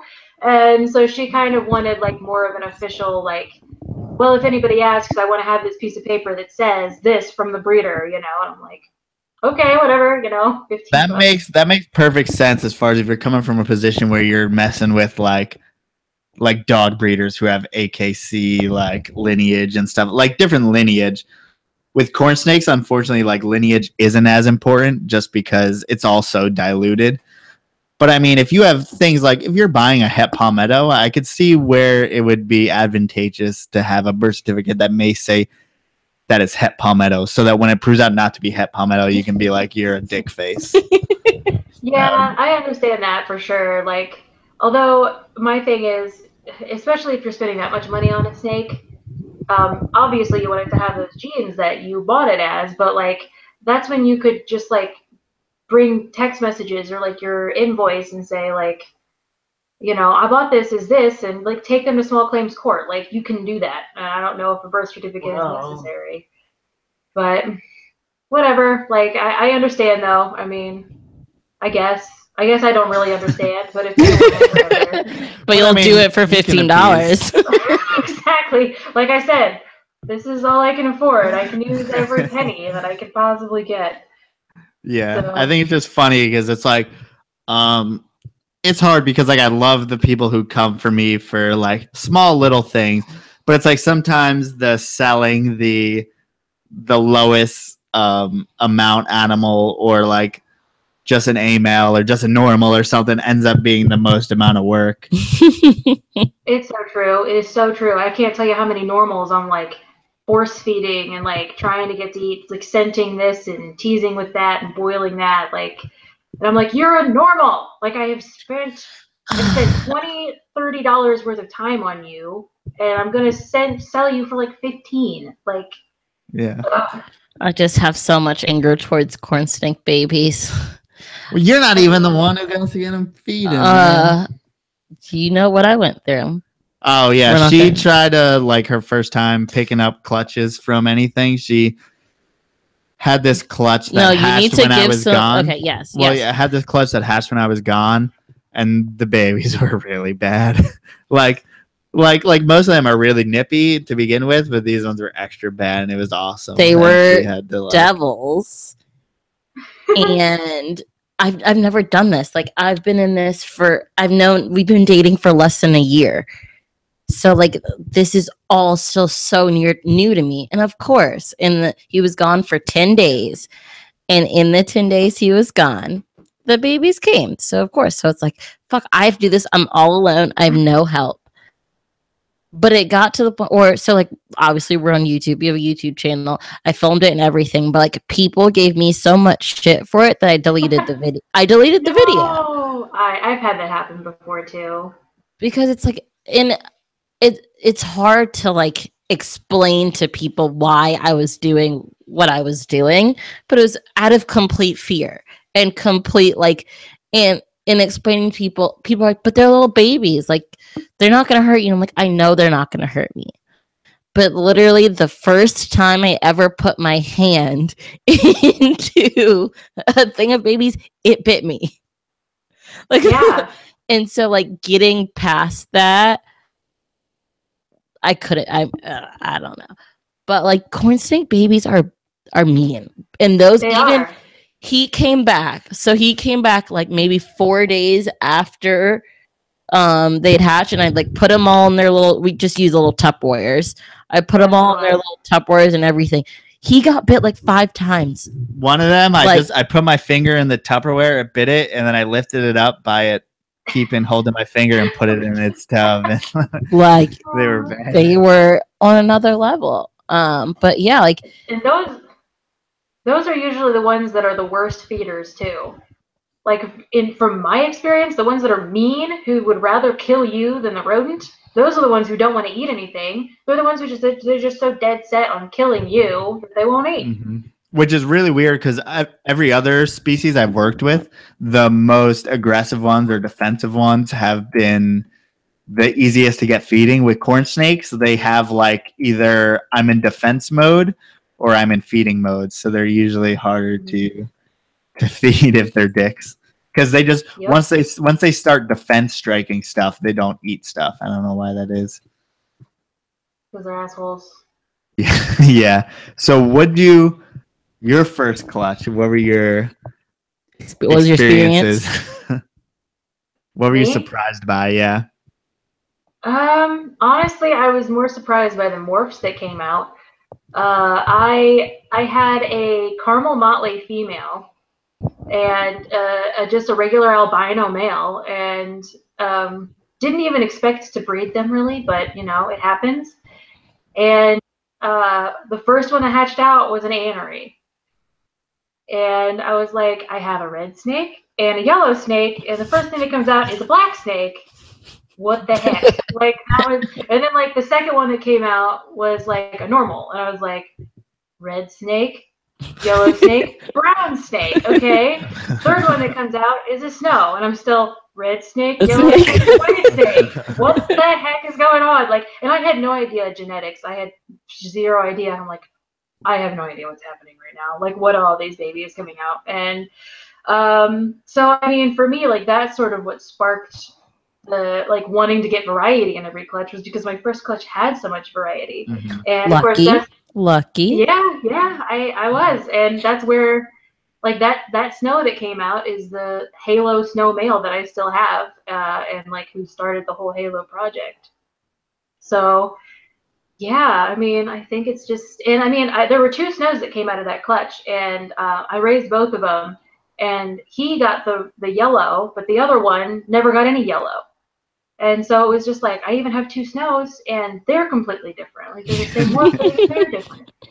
So I think that was the most, I don't know, gratifying experience with my first clutch. And I had 2 females that bred that year, and the other female was just a normal that was het snow, and she double clutched for me that year by herself.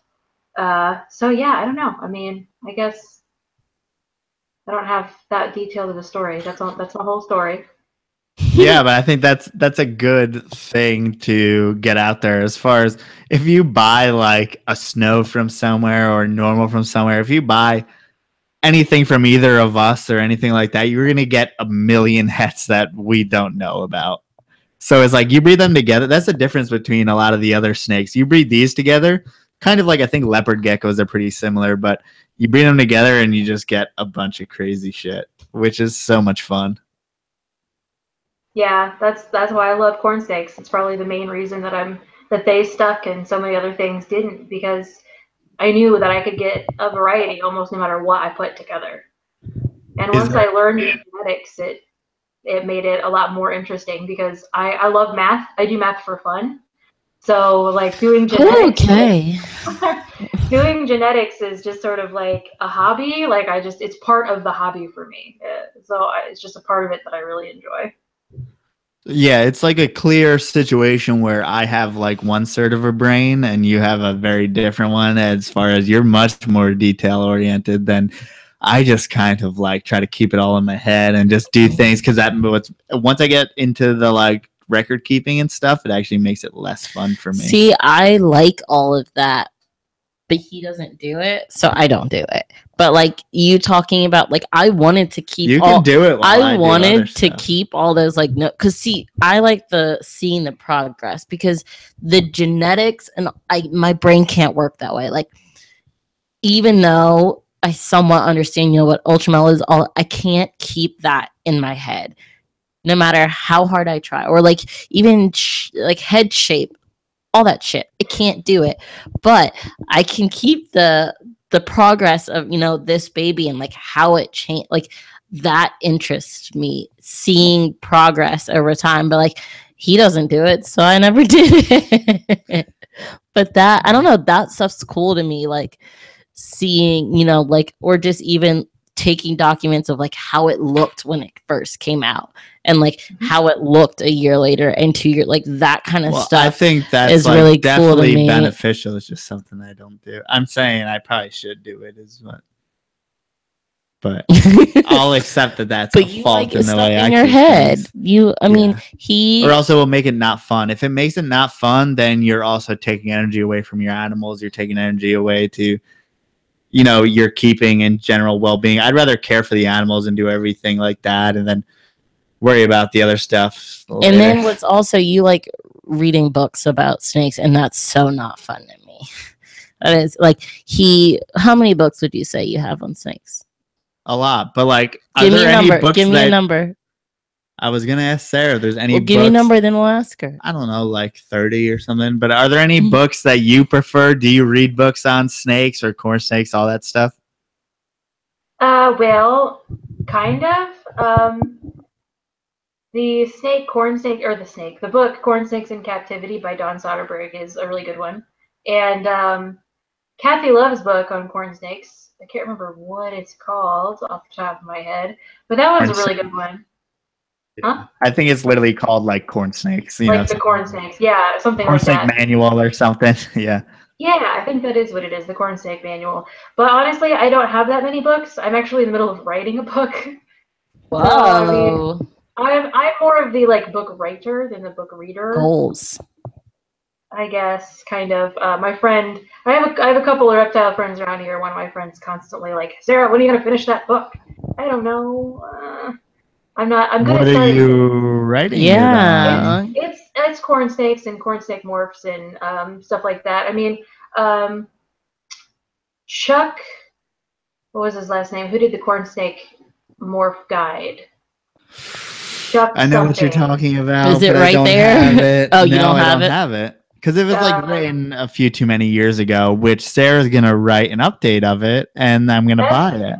That's hopefully the plan, because I think the last one was written in like 2012. No, maybe it's older than that. I think it's old. I think it was like 2008 or something, I thought. Yeah, something. It's like old. Really old.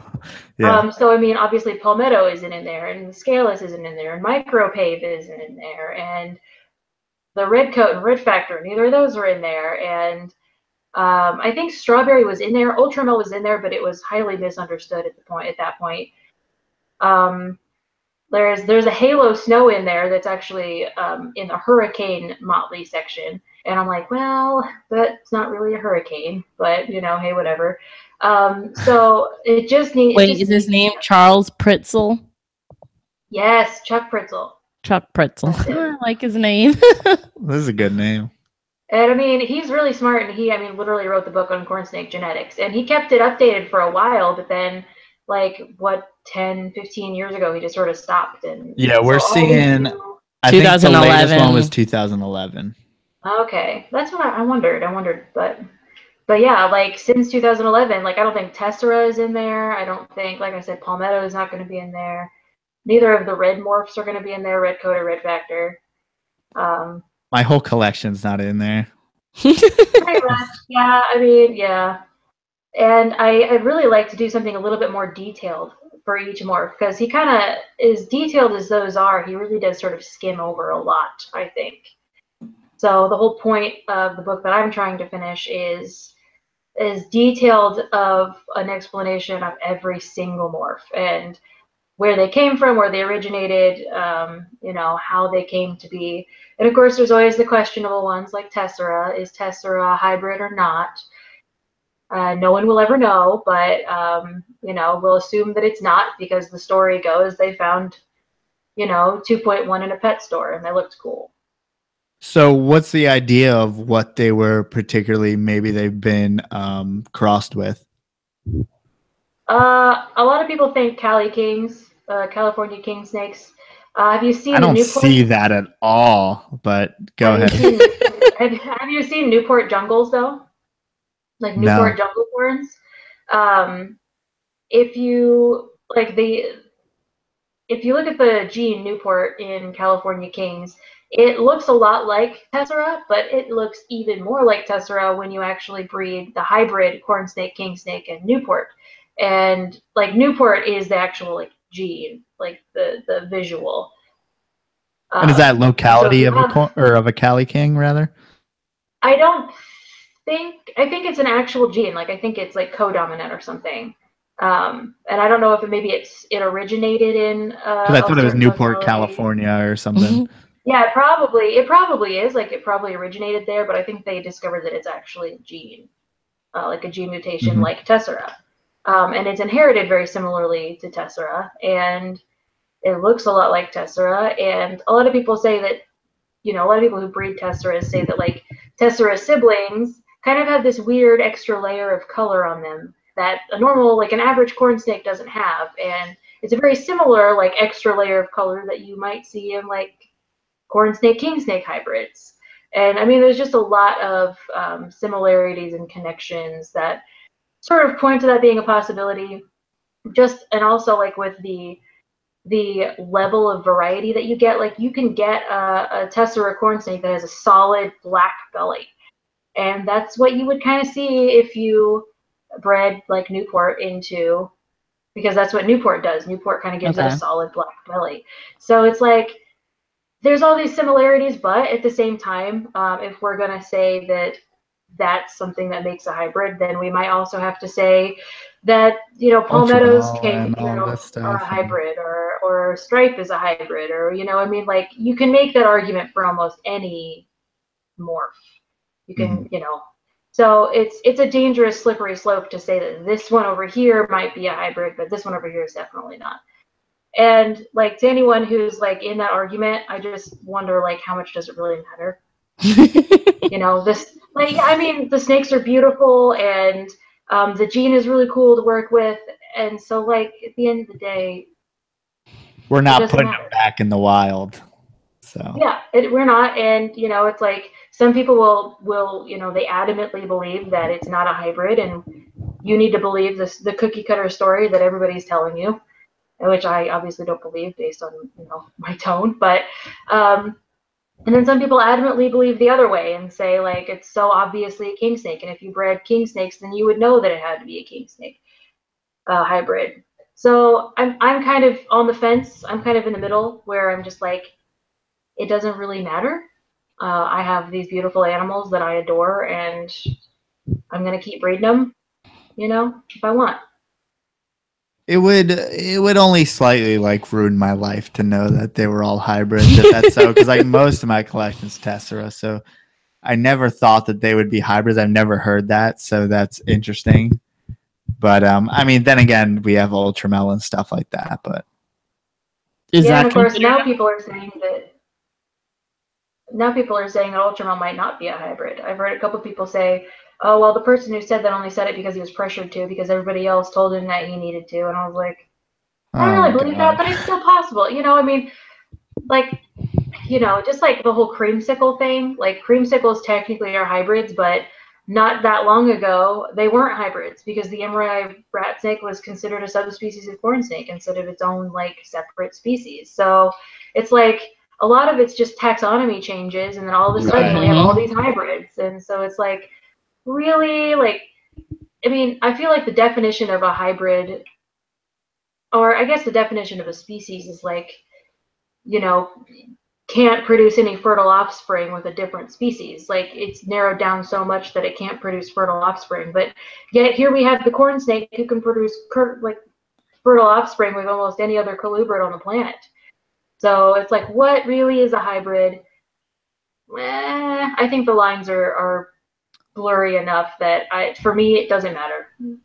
It's weird because I would think that between genus you wouldn't be able to produce offspring, but obviously Cali or king snakes in general can produce with corn snakes, and they're so different as far as, you know, you're looking at head shape, even the way they act and their diet and stuff like that. I mean, it's just wild that they're able to produce, but it's like, it's just us trying to put a label on them rather than them actually being a separate thing. So I don't know. I kind of vary back and forth. I think a lot of my ideas come from like carpet pythons, where people are really specific about what's hybrid. So that's kind of like how you base it off hybrids. But I mean, yeah, it's all kind of weird, especially in the colubrids. People seem more apt to be okay with hybridization just because, like, when we started, Western rat snakes and emery rat snakes and all those things were pretty, you know, average as far as everyone bred them together, all that stuff. People may but that would be considered a hybrid, but they're all hybrids, right?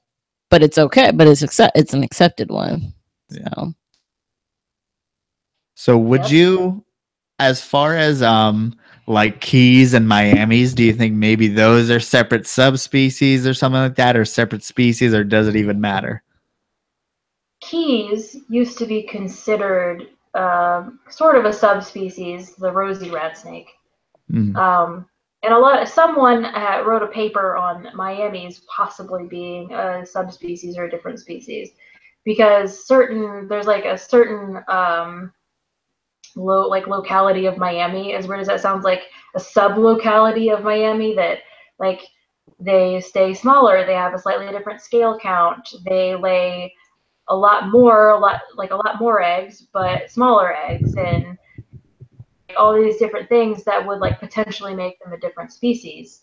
So I mean, there's always that potential, like that possibility, and I think Keys is probably the best example, because I mean, I can spot a Keys corn a mile away and be like, that has Keys ancestry in it, whereas like Okatee or even sometimes Miami, I'm like, maybe it does, maybe it doesn't, it could be, could not be, but like Keys is so different. It's so easy to see that, at least, you know, when you know what to look for. But like even the head shape of a lot of like original keys is it's very rat snake-ish, very much more than like a typical corn snake. So I mean, keys are now considered to be corn snakes, and I think that it's possible that they actually were a different species at some point. But you know, there's so much interbreeding in the wild that it's like, why is this considered a different species? Like, oh, they're breeding in the wild, so like, you know, and there's other hybrids and integrades that have happened in the wild too. But I think that with the rosy rats and your typical corn snake, it happens so often that they were just deemed to be the same species. One that I love is the Slowinskii, which is the tactically, I guess I forget what they call it, whatever corn snake, or Slowinski's corn snake maybe is what they call it. That probably makes sense. But you know, it was known as an integrate between an emery and a corn snake, but later they decided it's a separate species or an integrate between an emery and a western rat snake, or something in between there, an emery and a corn snake. So, but someone decided it's enough genetic deviation from a corn snake to be its own species. So. But it came from a corn snake. It's debated. Everyone thought that it was an integrate between. Correct me if I'm wrong. I don't know if you know. Is it an emery and a corn snake? I believe it's an emery and a corn snake. I thought it was emery and. I'm not sure. I know that there was some emery, but I don't remember what the other is. I almost they did think that it was a subspecies of corn snake, but I can't remember if it ended up being an integrate between a corn snake and an emery, or if it's something else. I really don't remember. But. Yeah, they upgraded in like the late 90s and called it Pantherophis slowinskii, which it's like very interesting because it looks like a corn snake, acts like a corn snake. Well, that shows you what names do, like how much names have an effect on, you know, the reptile community and everything. And like people are like, oh, okay, he named it this. Well, must be a different species. Okay. Yeah, and they pretty much did that with gray banded kings, I hear also. I hear that gray bandeds are really a hybrid between like I don't even remember. I think the variable king and something else, and then they just like you said had and something else, or maybe, yeah. I can't really remember. I just remember that like they were originally just an integrate between two other species, but then like they just ended up calling it a different species, which is why gray banded kings are so variable. Yeah, I mean, you can, you know, I mean, gray banded kings are super weird because when people talk about like localities of gray bandeds, they're like, the locality is, you know, 2 miles south of mile marker 80 on this road. Like, I mean, that's how specific the locality is. 9 miles, son. Yeah, I mean, we live in Texas, so that's like religion here. If you go to a reptile show and see gray bands, this is from 9 Mile. This is from whatever due west of Sanderson. This is from West Sanderson. This is from whatever cut their specific cuts that they go to. No. I don't know. Yeah, that's what I'm saying. It's way too much. And it seems like there can be all these phenotypes at the same locale. Even, so then what's the point? Right. If it don't really matter, if that specific locality isn't going to make it look different, then who cares? It's a generality for the most part. If you're going to have 15 different looks in that one 9 mile marker, it's pointless. I know. We're all making this stuff up. I don't know, man. We pretty much are. I think Alterna are the only ones that have like a kind of specific look. As far as gray bandits go. Evan was here. Evan loves his Alterna, but I think he left. I mean, what is weird because people look in gray bands, whether it's the large like Blair's phase, orange and gray, or there's even ones that are straight up gray and black with little speckles down them, almost like a Mex, and then there's just so much variation. That's why it's just so silly to try to pinpoint so cool, it. Though, and it's cool that you're trying to do your own thing and make your own projects and stay to locales. I respect that. Yeah. That's just me being silly, I guess. But anyway. I hate to end this. I was going to say, sorry, our time has come up. I have homework to do. Do you have any last questions for Sarah? I know what the last question is. I mean, we have the last question we always ask. I have a question. Are you from Indiana? Yep, born and raised. Unfortunately. Okay. Okay. Very neutral. I wasn't gonna say that compared to, Can you tell? You know what an Indiana accent is? I don't know. If you listen to like Justin Geyer, he's from Southern Indiana. You can tell he's not from someplace else. Yeah, you can tell. It's super weird because like my aunt lives in Indy, like Indianapolis, and I live in Fort Wayne, and it's like a 2-hour drive. But she has an accent. Like you can tell she has a Southern accent, and like to me, she has a Southern accent. But I'm not far north enough to have like a Northern accent, so it's like just sort of whatever. Somewhere in the middle. Yeah. That's fair. So put all your stuff out there. Do you have anything else other than a Facebook page? What's your Facebook page? All that other stuff, so people can get in touch with you. Well, my Facebook page is Sarah's Snake Shop on Facebook, and I do have a YouTube channel. It's SC Martin 27.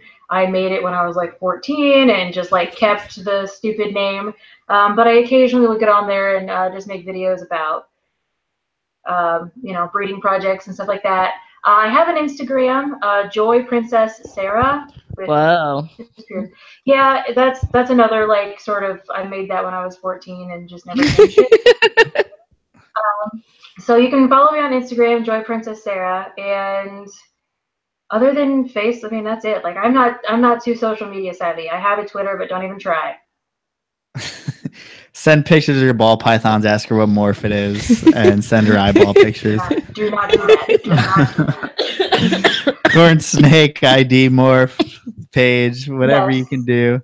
I mean, I see that you are active on like corn snake, all the cool corn snake groups and stuff like that. I think people need to look that stuff up on Facebook if you're not already into it, because we're all there just hanging out. I don't really post on there because like people are smarter than me. Like people are much better at corn snakes than me. But our stuff is Port City Pythons, PortCityPythons.com, Port City Pythons on Instagram, Port City Pythons on YouTube, Port City Pythons on Facebook. You know where it's at. Wait, someone just asked, is it SC Martin 27? Yes. And someone SC is in Sarah Catherine. Yes, someone found but your last name's not Martin. No, that was my fake last name because when I was young, I didn't want people to be able to find me.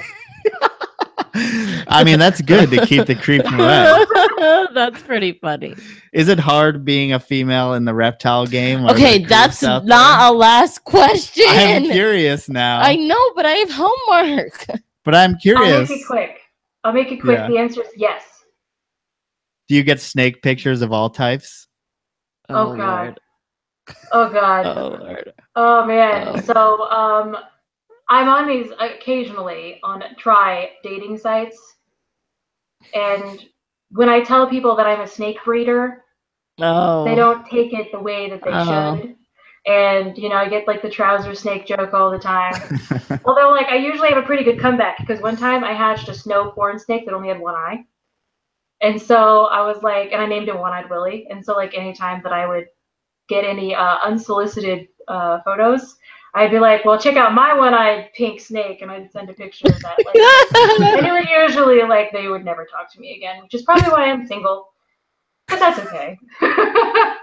I mean, you can throw the guys out anyway, though, right? Yeah, anyone who gives you that trouser snake joke. Oh, gross. Yeah, pretty much. I mean, it can be difficult because I know that I'm not taken nearly as seriously as men who have been in the business, even not as long as me. Like I've been doing this for 6 years, and I get guys who have been doing it for like 6 months, and they treat me like I don't know anything, and that can really suck. But I mean, like I said before, most of my customer base are women, and they really appreciate having a strong like matriarch in the corn snake community. And of course, I wouldn't consider myself the matriarch. Kathy Love is the matriarch. She's the queen. I'm the princess. Okay. My name actually means princess. So you need to publish a book so you can become the princess. So I can learn how to tell corn snake morphs. So people can message me, and then I can refer them to a book instead of the Facebook group. Here, ask Sarah the same question that she's answered 500 times. Yeah, exactly. Well, see, you're seasoned at it. We love what you're doing, and I love what you're doing. I appreciate you guys having this podcast. Thanks for having me on. Awesome. Yeah, it's been awesome. Anytime. We hope to be able to identify one day as good as you. I'll send you when I hatch stuff out. I'll be like, "What the fuck is this?" And then you'll tell me, "Oh, you know, it has this and this in it." Otherwise, I don't really know. And we're definitely interested to see your projects. Don't know. I was trying to say projects next year, and I mixed the And we're gonna need some halos, and then I'll put Tesser in it like I do everything else. They would be gorgeous. They would be gorgeous. And then we'll sell them to you. Yeah, for like $400 a piece. We'll buy your halos, put some Tesser in it, and then sell them back to you. There you go. That's line breeding at its best between the two of us. Yeah. Okay. For real. For real. Thank you guys, everyone who's listening. Thank you so much for listening. We will catch you next week. Later.